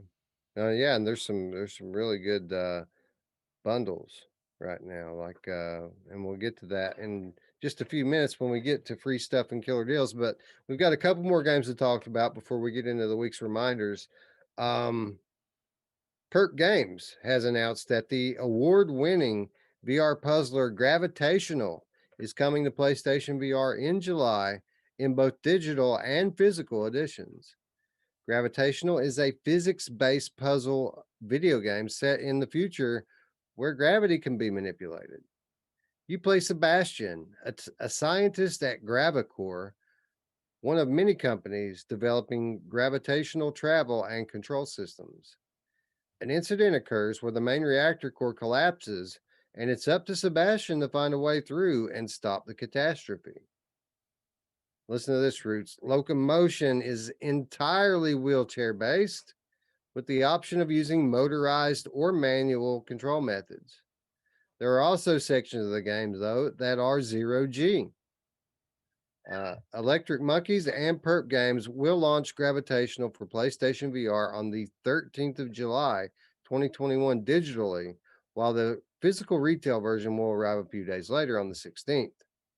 The game will also be released for PC VR headsets in 2021 with a demo available now on Steam for HTC Vive. So Gravitational Roots, over the last week to 2 weeks, I've probably consumed 3, 4, maybe even 5 different pieces of media on this game, and they've all called it the award-winning puzzler Gravitational. I want to know, why is there an award-winning game out there that I've never heard of? Well, that's exactly what somebody was saying. They never heard of this one either, and that's weird. And it's weird that it's award winning. If it's award winning, we didn't hear about it. And I will submit that's not shocking for me to say, but for those words to come out of Wes's mouth, that is shocking, bro. Because you live, sleep, and breathe the news of VR, and if you haven't heard about it, then I wonder how it could be award winning. Although it does sound cool. I like the fact that the wheelchair is not completely manual. We've ran over that with a couple games, right? Give me the option to have a motorized wheelchair. That's real reality. They exist, and if I couldn't walk, that's what I'm using, Wes. I'm not, if I can. So yeah, and I like the fact that it's gravitational. It looks cool. And I'm just wondering when Sebastian had time to do it from with his podcast and his Right. channel and everything. Yeah, he's a busy guy, He and is. all of that goodness is coming up. Yeah, that's right. No, yeah, I think this is cool. It's a cool concept. Um, I'm sure that it probably received some awards for introducing the VR user to the plight of the handicapped man. But I would submit that the VR Bros did it first. Try to play a Wake In. You're going to find a wheelchair in that game as well, and it's also manual or motorized. And then they took my advice, Roots, and added another option that's kind of a hybrid where you can move forward and backwards uh, by turning the wheels, but you stick turning so that it plays a lot more smoothly. So congratulations, Gravitational, on your awards. But I say that the VR Bros deserve a little kudos with regards to this. Yeah. Science says it won the award for the best game you've never heard of. And that could be a real category, right? In like a 2021 show or something. Um, it's bizarre. But I mean, I'll tell you what, it looks like it's gonna be cool. And hopefully it's as cool as they say it is. And I guess we'll find out. Wheel, wheelchair locomotion with zero G section. So for the first time, it's going to feel natural to play a zero G game while seated. So you're going to be in your chair floating around. It's going to feel completely natural. How about that? That is pretty cool. Yeah, it's definitely different. And It's definitely a unique idea as well. Yeah, yeah. Again, another. I think that's kind of a recurring theme for this week's episode, and we're not done yet. Very unique games this week. Um, Really quick before we move on, some recognition here for Perp Games and everything that they've done, not only for the PlayStation VR catalog, but for these lesser known developers. Perp Games has really carved out their own space in the VR landscape, and it's an important role that they've played. And I think that they deserve a big kudos and recognition for all of the games that they've helped to bring to PlayStation VR, and now, I mean, even recently expanding onto Steam Yeah, as well. absolutely. That's Perp Games is where I got my copy of Moss from. They sent me a copy of Moss. They're the ones that brought Moss physical edition to PlayStation VR. How about that? That's crazy, right? I want Yeah. Moss too. Perp games, bring it on. Yeah, no kidding, man. It's about time for that one, isn't it? Yeah, absolutely. And there's so many people coming into VR, and it's one of those games that I could recommend to anybody that they pick up for sure. Yeah. Silence says wheelchair locomotion is the best. I love being babied. I just get hard when it's teleport only. I just get hard. Did I read that right, Roots? No, you read it right. It doesn't sound right, but it definitely you read it right. He loves teleport, apparently. He really likes teleport. You know what else gets Scion VR hard? My You mom! better watch it, bro. It's not respectful at all. Yeah. Yeah, I bet PD does a video from playing this game in a wheelchair. Yeah, well, you know what? He does. He's been very good with that unique touch, right? Actually, that's one of the things that I love to see this, Wes. I love to see, there's so many good content creators, but the best ones out there, I love to see their channels exploding, right? Like PD's channel is just it's just so good, dude. Like if you haven't checked out Paradise Decay on YouTube, you're missing out for sure. Yeah, the Liam Drew says, I want all the VR sequels. And I couldn't agree more.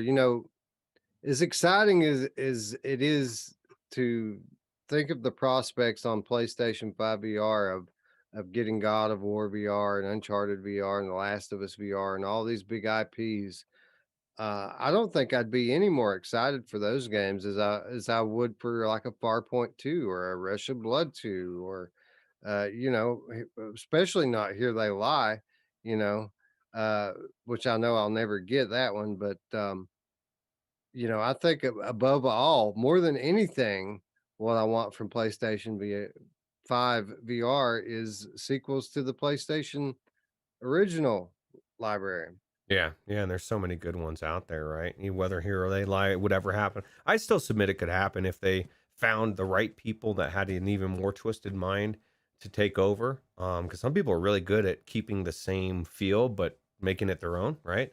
But Well, there was a lot going on in that game other than just the twisted, uh, sometimes disturbing imagery in it. The game had meaning behind it, and I kind of feel that that's what makes it special. It wasn't just a scare fest; it had like a profound meaning to it. If you're the thinking type who likes to try to figure stuff like this out, yeah, but but they're not the only couple of guys that think that way, right? You just have to find the right people. And I agree. It's 99.999% chance never going to happen, but there's that sliver of hope of eventually maybe it happening. But I'm right there with I, every single Rush of Blood too.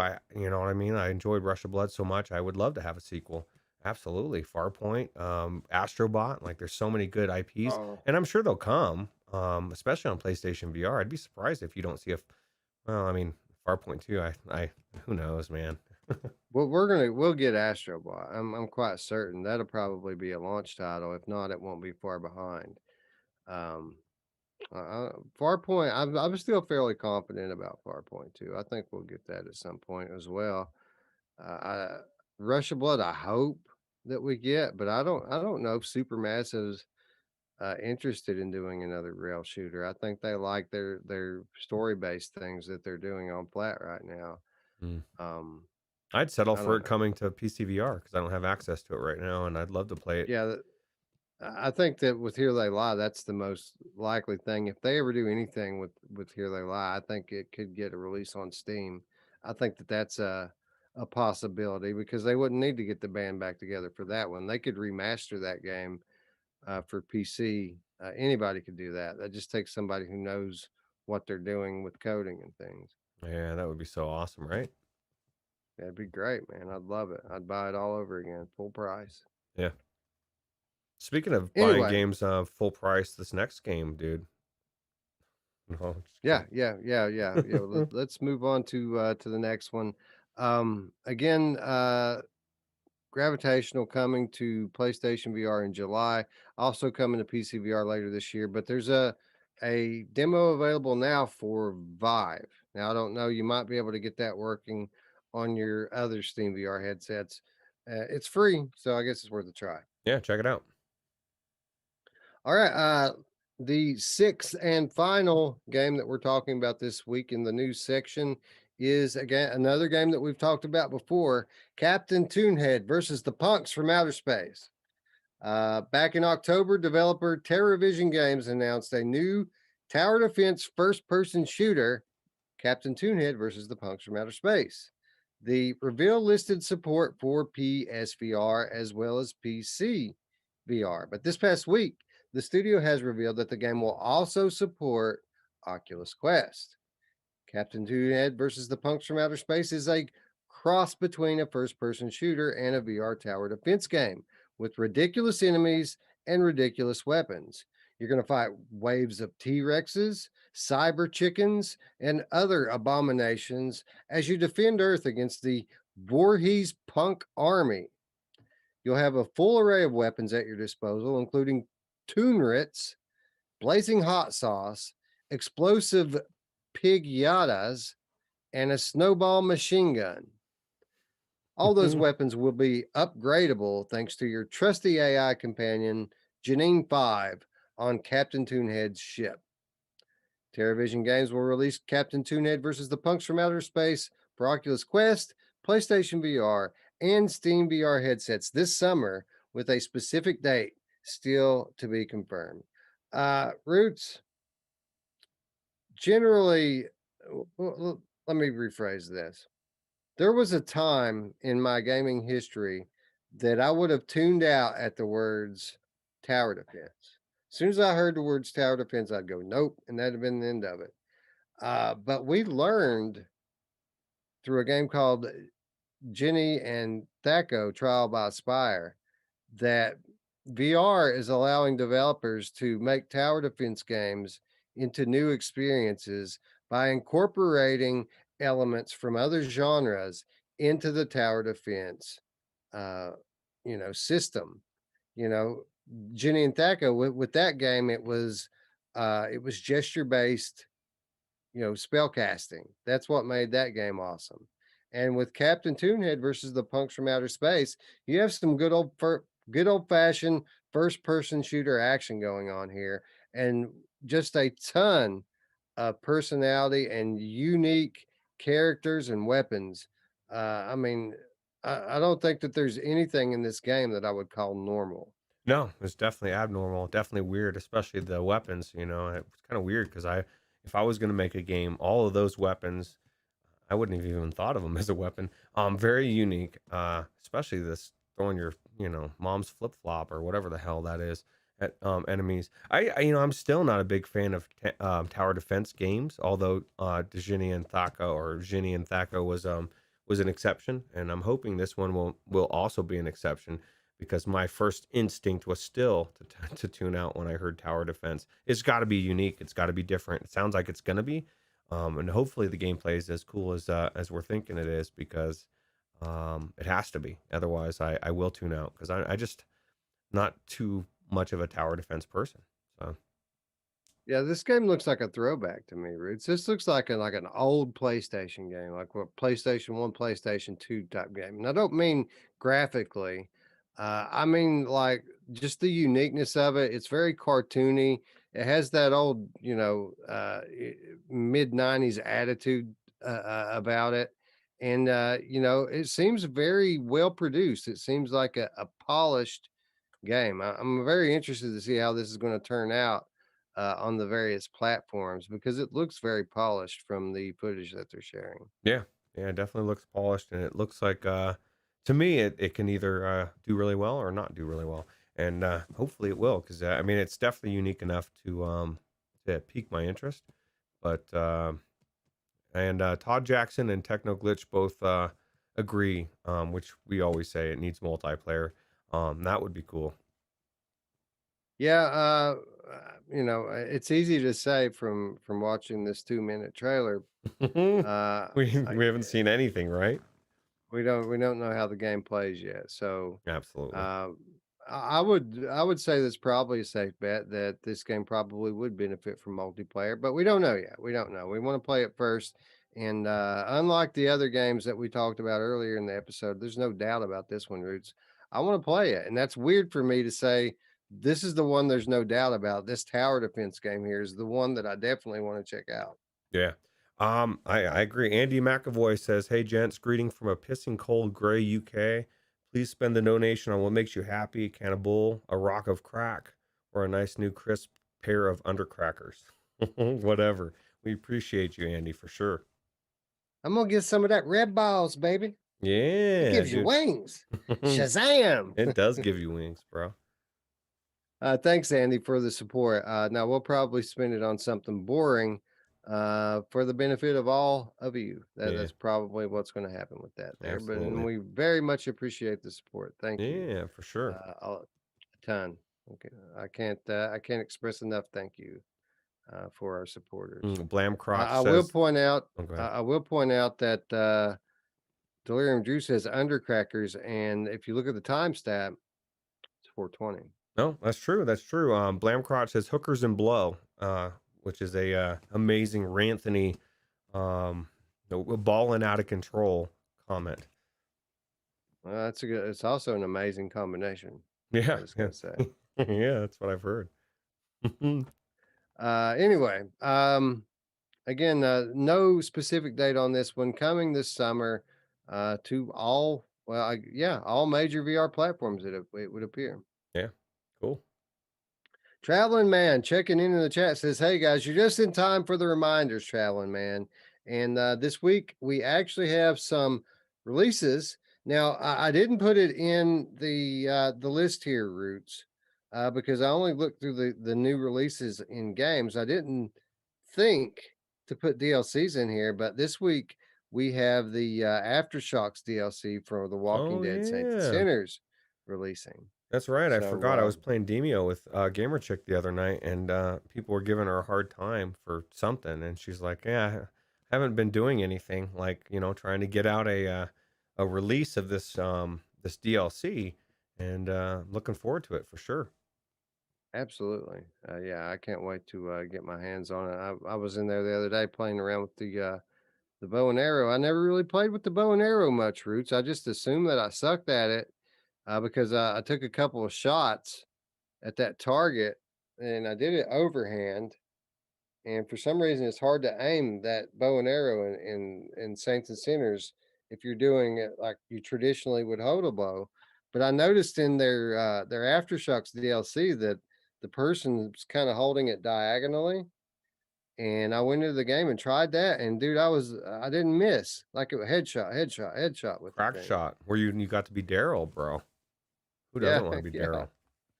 It was great. So yeah, I'm looking forward to this. It looks like they expanded upon the bow and arrow mechanic um in this DLC. So I'm looking forward to checking that out. Nice. One more reason if you didn't already have a million to buy that game, Walking Dead Saints and Sinners.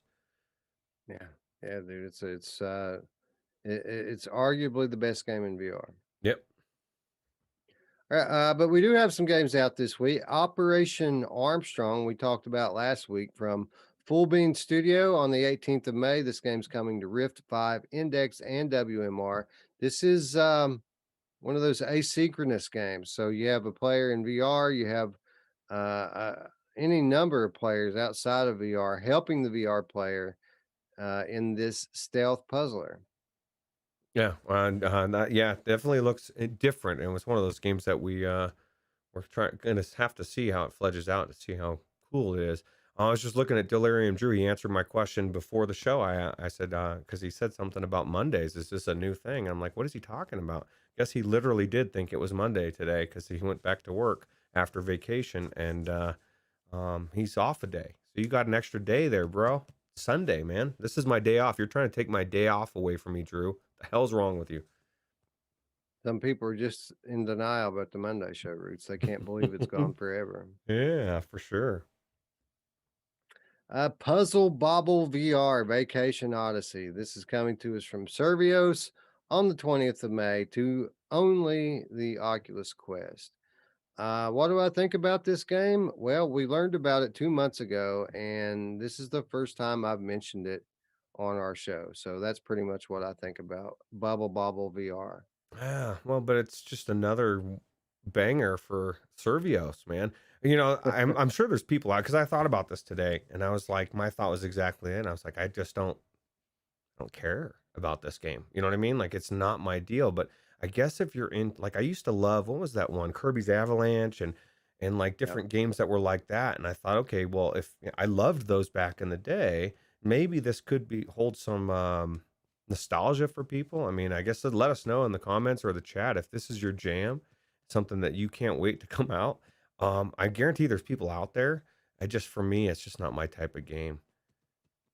Yeah, and you know what? It's probably fun. You know what? But I'll never know it because I really don't care. Yeah, yeah. This is just my There's what a I lot. There's lots of. You know what else is fun? Crashland. yeah. Yeah, there's a lot of fun games, and it takes me back to the beginning of what we said in the show. I've decided I don't want nor need to play every single game that comes out. There's just too many that there's only a limited amount of time, and I have to pick my poison, right?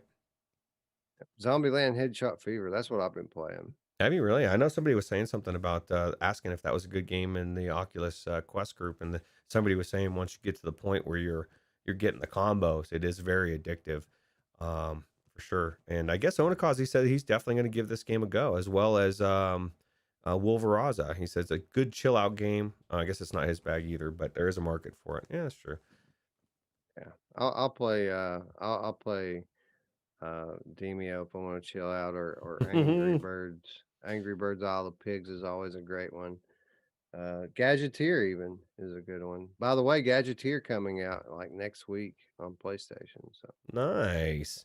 Greg's VR says Servios is getting a little whack lately, and I would say, with the exception of Westworld, they've been whacked the entire time. It's just the expectations each time is they're going to deliver this game that they don't quite deliver, gameplay wise. Creed's solid. Oh, Creed, you're right. Yeah. Creed is a good game. Those are the two. But Westworld to me was like a really good game, and everything else is, with the exception of Creed, is it's not bad, but it's just not my jam. Paradise Decay Puzzle Bobble looks great in VR. It was so addictive in pancake mode. Well, to each their own, bro.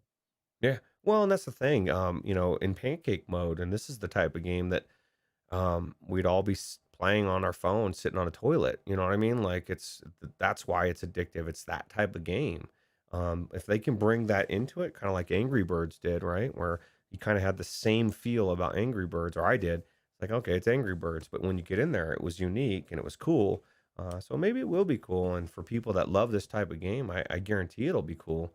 It's just like you said, and I agree. It's not my jam at all. And I've kind of moved past these games. I see games like this, and I literally think, back to when I played games on my phone, which it baffles me that people still do that if you have other avenues.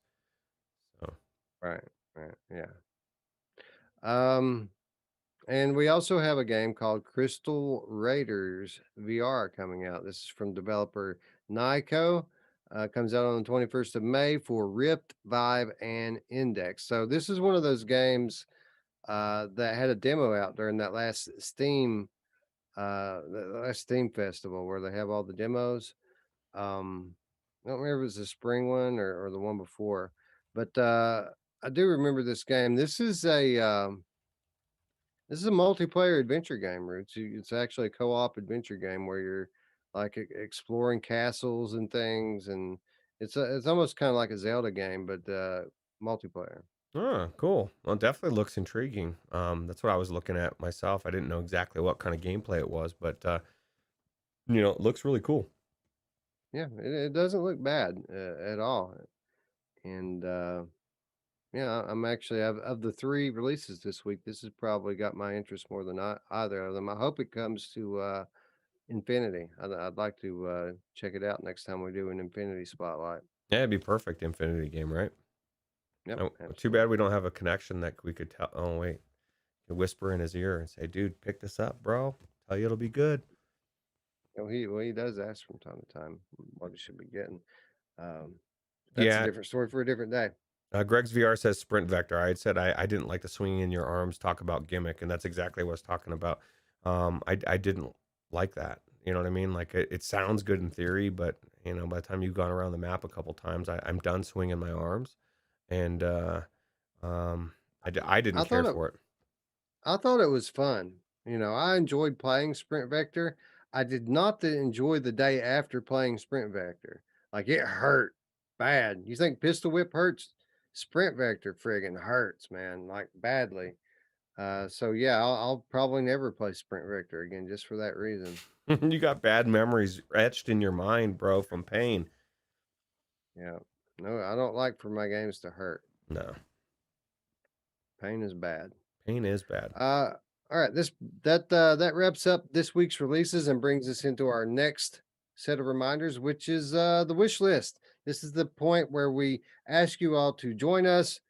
Give us just a moment of your time and effort while you're at your computer to support the developers by wish listing a game. It could be one of the games we talked about today, or another game that you've had on your mind. Let's do our part to help raise the profile of one of these games and one of these studios by just taking a moment and clicking one thing. So I think I'm totally going for. Well, I don't know. I might have already got Captain Toonhead. I think I'm going to go for Crystal Raiders VR Roots. Yeah, that's a solid one for sure. And like somebody was saying about the thumbnail, there's a lot of different games in there we've never talked about, or at least if you didn't catch it the first time, definitely enough to actually have something in the wish list. That's my problem I run into. A lot of times I've already wish listed it all. I don't have anything to wish list. Yeah, my problem is I don't take games off my wish list when I get them. Yeah, and that is a problem too. Um, the problem we're not having is I'm only seeing 1,300 drop frames out of 380,000, Wes. It's a good problem to not have. Thank God for that lady at Comcast Yeah, shout out to the Comcast people for making fixing. our woes go away, huh? Yeah, yeah, very good. All right, so planned release date for Crystal Raiders again is in 4 days. We're adding it to our wish list. If Nico's out there or VR Kiwi, VR Kiwi's the publisher, hook us up, bro. Send us the key. Me and Roots like the multiplayer adventures. Yeah, I think it'd be cool to not only play but talk about. Absolutely. All right. Be sure to let us know in the comments down below what you wish listed this week. All right. That brings us to everybody's favorite set of reminders, Roots, free stuff and killer deals. And we're going to kick it off this week the way we do every week with your PlayStation Plus reminder for the month of May. Awesome games this week, or this month, as has been the case for the past few months. Battlefield 5 and Stranded Deep for PlayStation 4, along with Wreckfest for PlayStation 5. These games are included with your monthly subscription. Be sure to pick them up if you haven't already. All right, and then that brings us to the PlayStation Network. It's that every other week, Roots, they change the sales, and this is a change week. We've got new games on sale this week, Roots, and we've got some damn good deals. For this first one is kind of a no-brainer. Blood and Truth for $15. This is the best looking PlayStation VR game I've played on PlayStation 5. They've they've super sampled it to 4K, making it look amazing, even in the old PlayStation VR headset. And beyond that, it's one of the funnest games on PlayStation VR, and it's only $15. Yeah, it was a great game. Great story. Sure. Everybody's Golf VR. This is a weird one, Roots. People were really high on Everybody's Golf VR when it first came out, but I mean, it was almost unanimous. People liked it, but in like the months since then, you've started to hear just about how this caddy is so friggin' annoying. Hmm. So I don't know. I've never played Everybody's Golf VR, but this is from the team that brought us the Astrobot. So I'm sure that there's some fun to be had here for $10. I am one of those people that was annoyed. Oh, shocker. I was annoyed by that. That was the one thing, like right off the bat, because somehow I got a free key on the PlayStation VR, I believe, when I had it. And that caddy is super, super, super, super annoying. And I wanted to throw her out of my car, and we're not even in a car. But yeah, so I don't know. There's so many good. I think that the thing is there's so many better examples. Like, yeah, it may be mini golf, but man, walkabout mini golf is so good, right? And I don't know. I don't know what if it's the caddy or not, but she is definitely annoying. Well, Veraza in the chat asked, "How do you control your movement in Blood and Truth?" It is node based movement. It isn't teleportation. You pick your node and you run to your node, um, and you can fire while you're moving. Um, but it is node based. Now, the good thing about it is that there are nodes everywhere. You can pretty much go where you want to. And I know it sounds like, people have a bad taste in their mouth when it comes to this node based movement. By the time you play this game for 5 to 10 minutes, you forget that it's node based. And as a matter of fact, you forget about teleportation controls. I'm sorry, locomotion controls at all. You're basically so intensely focused on the firefight that you don't even think about the fact that you can't run around wherever you want to. But it is node based. You look where you want to go, a node will pop up, you hit the button, and you run over to it. I think it was genius for a couple reasons because it's PlayStation VR before the amazing new controllers, so you're not worried about using your joysticks to move, and it gives you a freedom that you wouldn't have normally. Like Wes said, you're just not focused on where you're how to run. You're just now you can focus on shooting, and I think it actually makes the game better if you can get past the whole it's node based thinking. Yeah. If you just try it and you'll see. I promise you, you won't be disappointed buying this game for $15. Yeah, absolutely. And talk about a deal, Farpoint, $10. If you have an aim controller and don't have Farpoint, I don't know what to say to you. Yeah, Especially when times like this where it's $10. I know what to say to him. How dare you? How dare you? How dare you talk about Wes's baby and not have it in your library? My thing is, would you think it'd be worth picking up $10 for somebody that doesn't have an aim controller? If they maybe want to get, well, I know it'll make you get an aim controller because it did me. But maybe just because it's on sale, you're going to get the aim controller down the road. Yeah, I mean, if you know you're going to get one, then sure. But it does go on sale. I mean, this isn't the only time you're going to see Farpoint on sale. It'll be on sale for $10 again. It made you get an aim controller, Roots, because you had me and other people telling you that you have to play it with an aim controller. Yeah, but I didn't Um, listen to you. You told me that, and I tried to play it with the controller, and I played it that way for about 5 minutes, and I said, "No way, dude." I literally went out and bought the game, or the controller that day because it was just weird. It was weird. I will say it's weird. yeah, it is weird. You have to have an aim controller for this, but I would also say that if you have a PlayStation VR, you have to have an aim controller and you have to have this game. It's amazing. Today it's amazing. And it has like a bunch of co-op levels in it. It has versus multiplayer if you're into that. There's a bunch of challenge like speed running levels in addition to the amazing story campaign. Um, it's one of the best VR games, period, irregardless of platform, and it holds up even today. Yeah, this story was what drug me through. I didn't want the cutscenes to end. That's weird. Oh, Reckoner VR joining us in chat. Hey, Oh, buddy, how's it going? hey. He says, I don't own a PSVR anymore, but not finishing Farpoint is my biggest regret.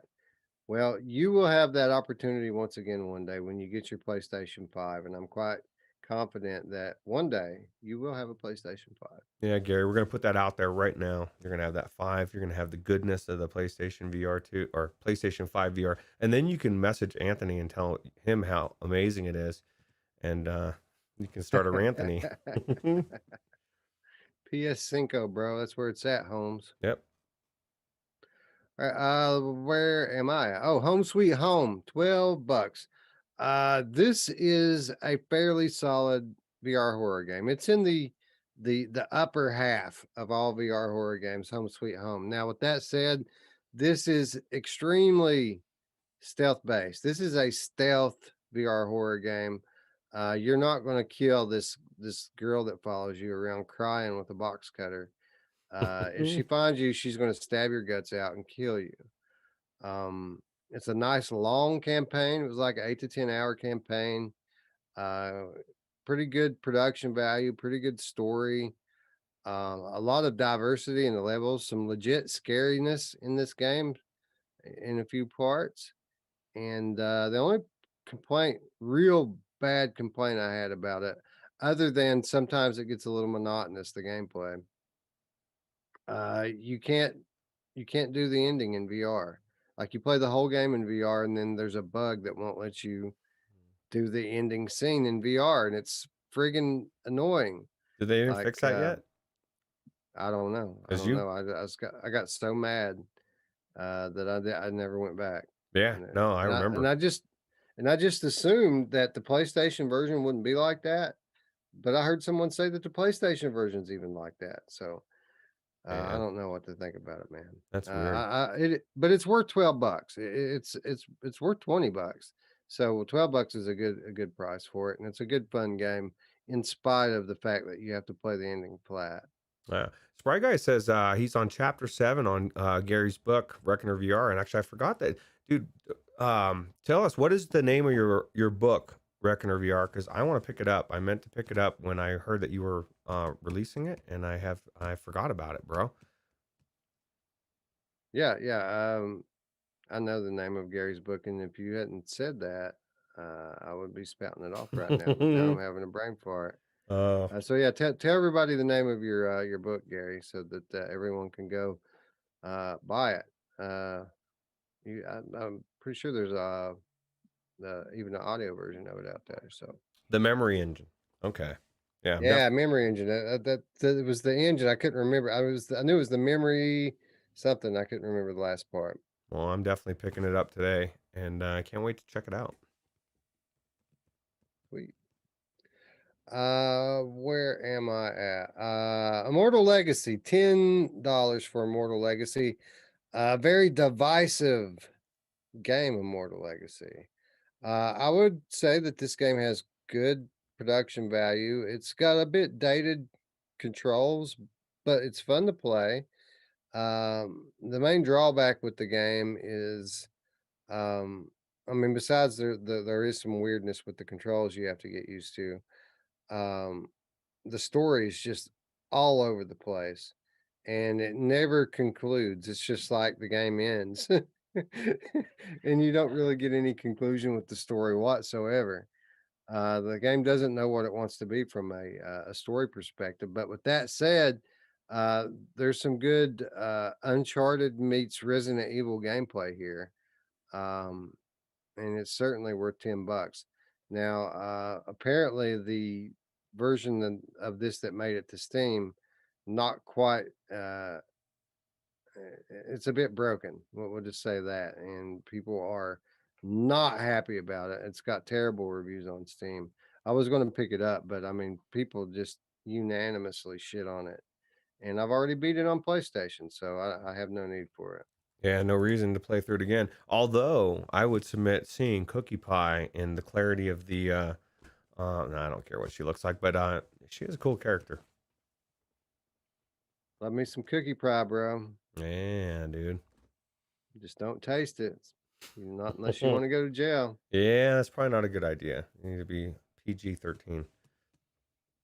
Space Pirate Trainer, once one of the most highly regarded games in VR. $6 for Space Pirate Trainer. Well, it's a pretty cool game. Definitely worth checking out for $6, right? One of the OG demo games in VR. Everybody shows their friends Space Pirate Trainer, and this has sold many a headset. This game. Yeah, I own it on Quest, so it's definitely a cool game for sure. How about the funniest game I've ever played, Roots? Trover Saves the Universe for $10. Yeah, this is hands down, worth $10. I think I it's think I better. might buy it, Roots. I You think sh- I might buy this on PlayStation for $10. yeah, you might as well, right? I mean, it's definitely better than Rick and Morty, in my opinion. And you get all the humor of Rick and Morty in an actual platforming game that I tried to play this game when I was in between headsets, and it's not the same.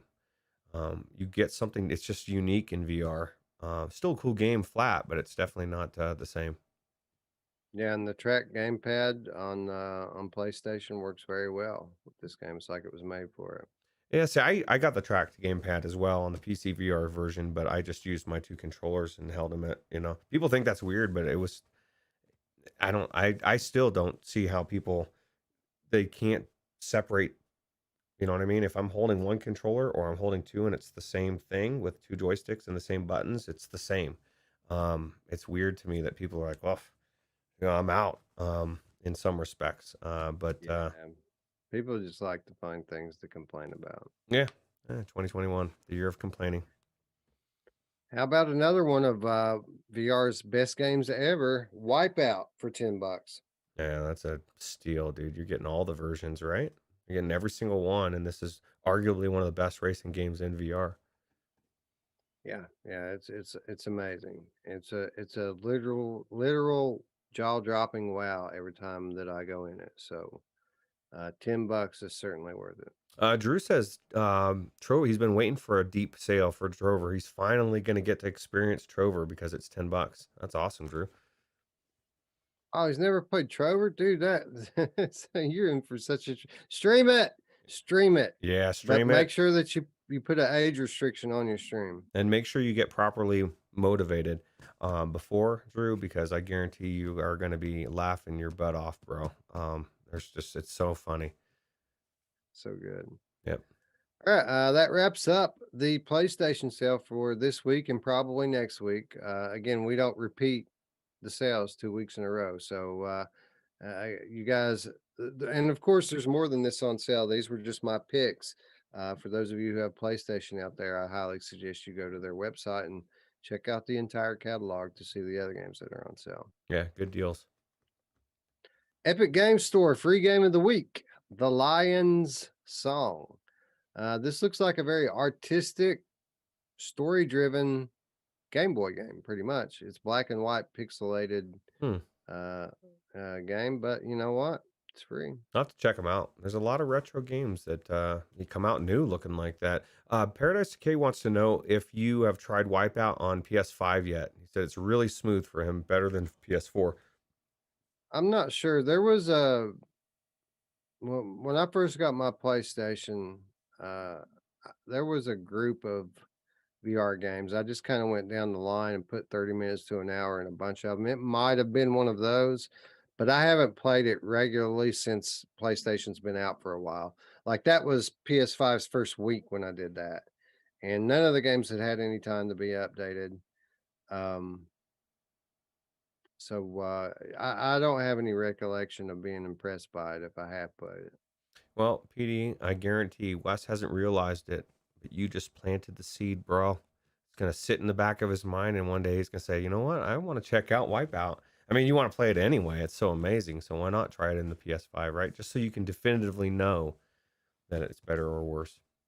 I'm going to end up going on a month-long PlayStation VR binge. That's what's going to happen. I'm going to play through Rush of Blood again. I'm going to play Firepoint again, and just what I always do when I go into PlayStation VR, play my favorite games. Sucks you in. Well, that's good. Tells you it keeps bringing you back even after the Quest 2 goodness of wireless, right?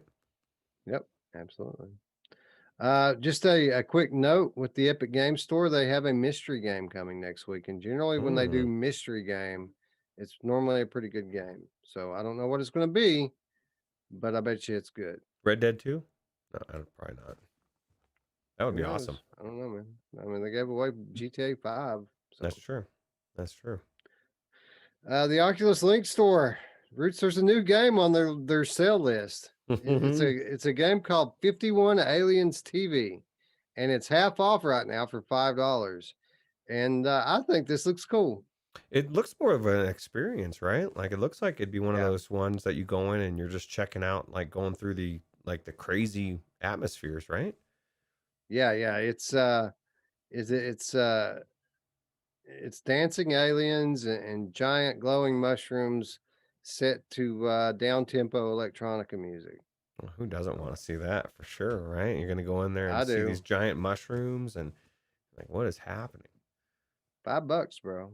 Yeah, You could be dancing with aliens for that's five true. bucks. That's cheap. And it has something unique that almost every game doesn't have over the last, I don't even know how many months. It's on the Link store, dude, because usually it's fat foods and it's the same ones over and over again. So that just having anything new on there, I was excited and intrigued to pull the trailer because I was like, oh, something new.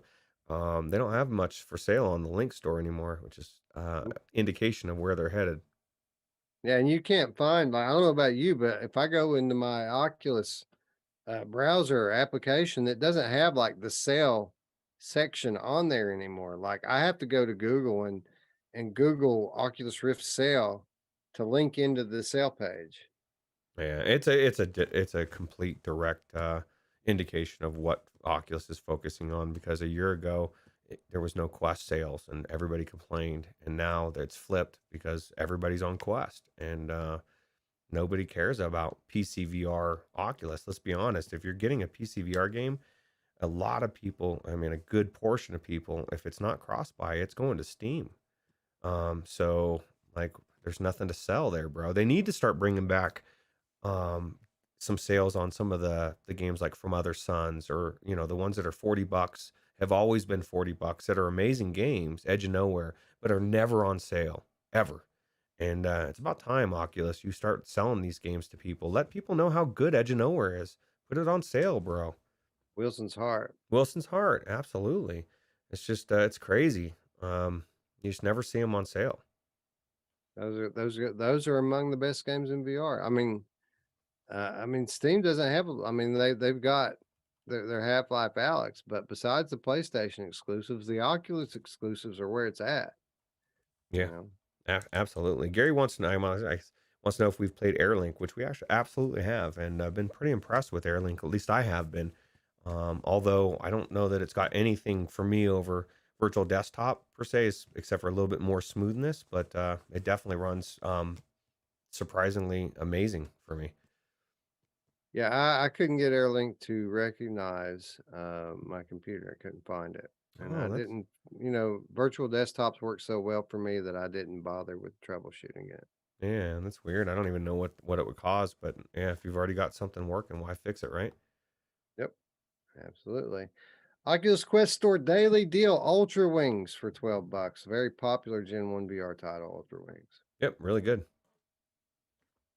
Bundles. Trover Saves the Universe bundled with virtual reality for 32. Now I haven't played virtual reality, but people highly recommend it. This might be a good use of my $30 credit, Roots. I think you need to try it because it's not as straightforward as it seems to be. There's actually a weird twist to the story, and I think you would really like it.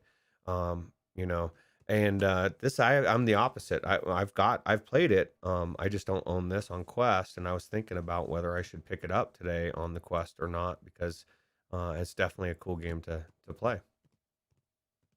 Yeah, I wonder what the cost is. wow. The cost of what? Just for me to get Trover's, since I already own virtual Oh, reality on Quest, because I had it on Oculus and it is cross buy. yeah, I have no idea. I don't have either of them on the Oculus store. So I might, instead of picking up Trover for 10, well, no, that would put me paying $22 for virtual reality. I think I might just pick up Trover from from PlayStation. I don't know. I kind of want to have Trover on Quest. They're both cross-buy titles too. I mean that accounts for something, right? That's true. That's true. And it is $21.24. Very odd amount for 29% discount. Those There you go. they're all off numbers, but yeah. So if you have virtual reality and you want Trover, it's gonna be about 21.25, and it's not too bad. Down the Rabbit Hole and Cookout bundled together for $30. Here's another one I played bundled with one I haven't played, but people like Cookout, Roots. Yeah, and that's actually another one that I could get Cookout right now for $15. And that's because I don't own Cookout, and people like Delirium Drew and Gamer Chick, and people that I already want to hang out with, play this game, or at least they used to on the regular. So Yeah, well, yeah, it's funny, man. These party games have been coming so fast and furious lately that people spend 5 minutes in them and then they're on to the next one. yeah, absolutely, it's hard to. There's just too many, man. Like if it's not Demio, it's this, or it's Walkabout Mini Golf, or pretty much anything that has 4 people or more, is king these days, right? Absolutely. That brings us to Steam, and I'm going to kind of pick up the pace here with Steam a little bit because I got a hard out in about 5 minutes here. So, Crisis Brigade 2, $12. They just added the multiplayer update routes to Crisis Brigade 2, and it's slowly moving up to the top of my list of things that I want to jump back in. Yeah, yeah, it's definitely an amazing game, especially co-op. Yeah, it's fun alone, but you need co-op. It's hard. Yep. Hinge just added a bunch of content as well, and it is on sale for $13. Wow. And they've made it more stable, right? So it's definitely something Yeah, to pick yeah, up for sure. much improved from a performance standpoint. Very playable now, and beautiful, pretty game. Yeah, absolutely. Talk about a fun game, man. Hell Road VR for $12. This is a zombie shooter. The whole idea here though is you're on a motorcycle. You're not standing. You're riding a motorcycle down the road, running through hordes of zombies, shooting them, chopping their heads off with your pole axe. I mean, this is a fun arcade style game, and it's continually being updated. And I highly recommend it for $12. Yeah, I was super shocked when we played it on Viveport how good it was. Yep. I don't think this one's on Was Viveport. We it? got keys for this one. Oh, okay. Yeah, well then I was surprised when we didn't play it on Viveport. But yeah. I tried to bring this one to Viveport, and it hasn't happened yet. But Okay. I think it would do well on Viveport. I think so too. It would definitely get exposure for sure. Mhm.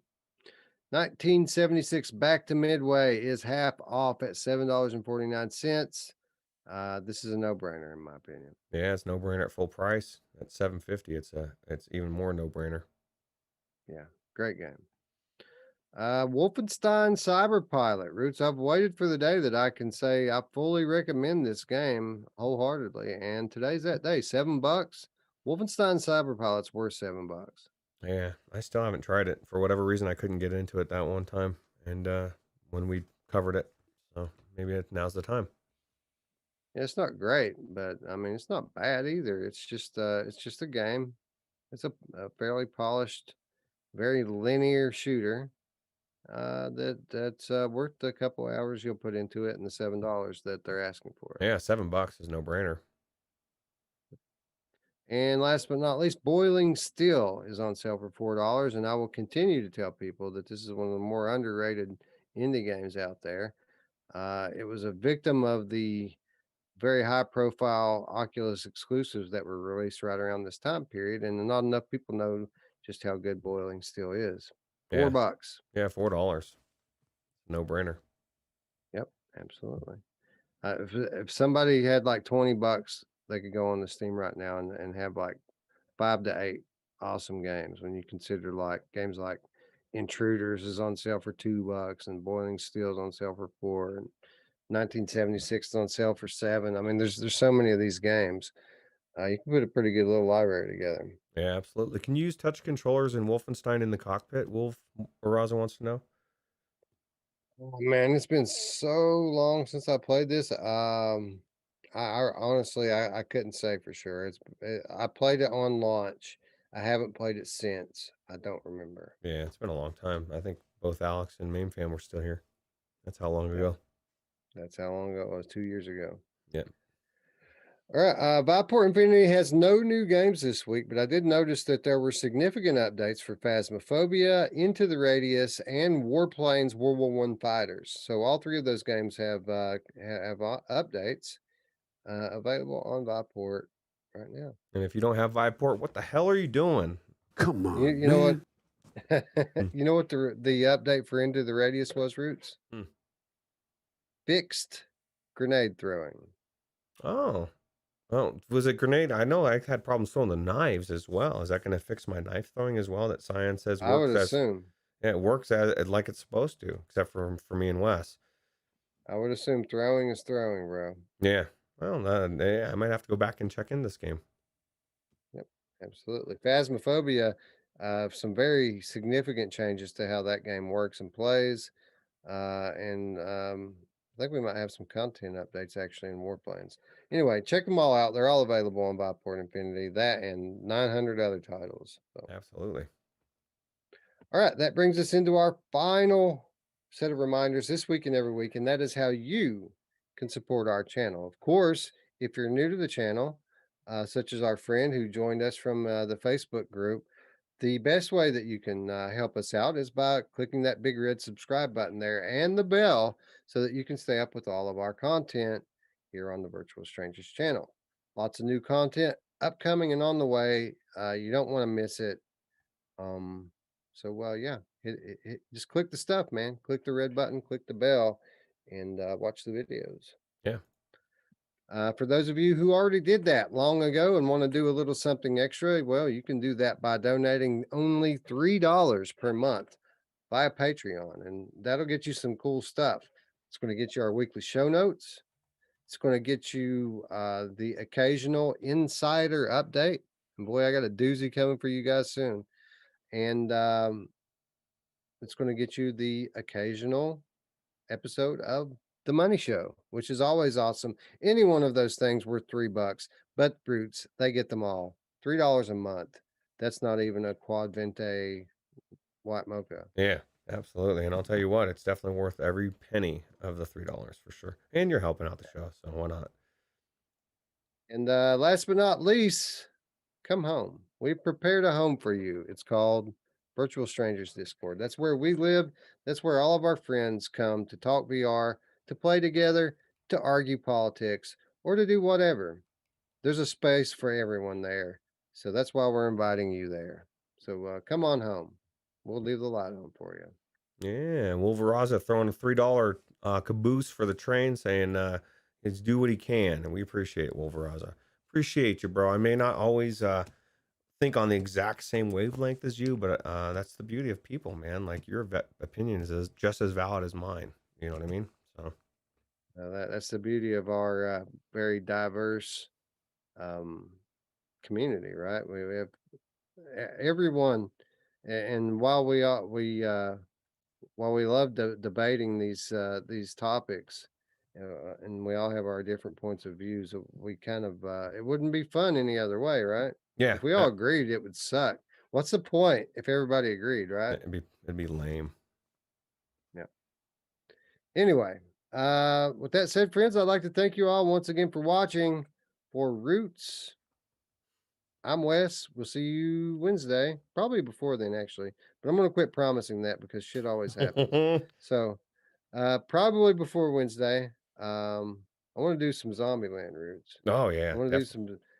If I can get fast enough, which I don't think I will, but if I can get fast enough at Zombieland Headshot Fever, then we'll have a Oculus Quest 2 to give away to our community. I'll tell you what, Wes. I think if anybody's going to do it, you are the one because you are a crack shot at those kind of games. Well, the cool thing about Zombieland Headshot Fever is it's strategic. It's like Crashland. You have your perks that you unlock that you have to apply that allows you to score more and get lower times. And I've played into it now. I've unlocked some perks. I've unlocked some weapons. I want to see how fast I can be. And I might just bring some of you viewers along with me if you're interested. So again, be sure you hit the red button and the bell. We might be back sooner than you think. Absolutely. Anyway, with that said, friends, I'd like to thank you all once again for watching. For Roots, I'm Wes. We'll see you soon. Whoa, traveling man, sliding in $5 at the end. Thanks, buddy. You know who loves it when you slide it in at the end? My mom! Oh, yeah, she does. She's always waiting. See you next time, folks. Bye-bye. Take it easy.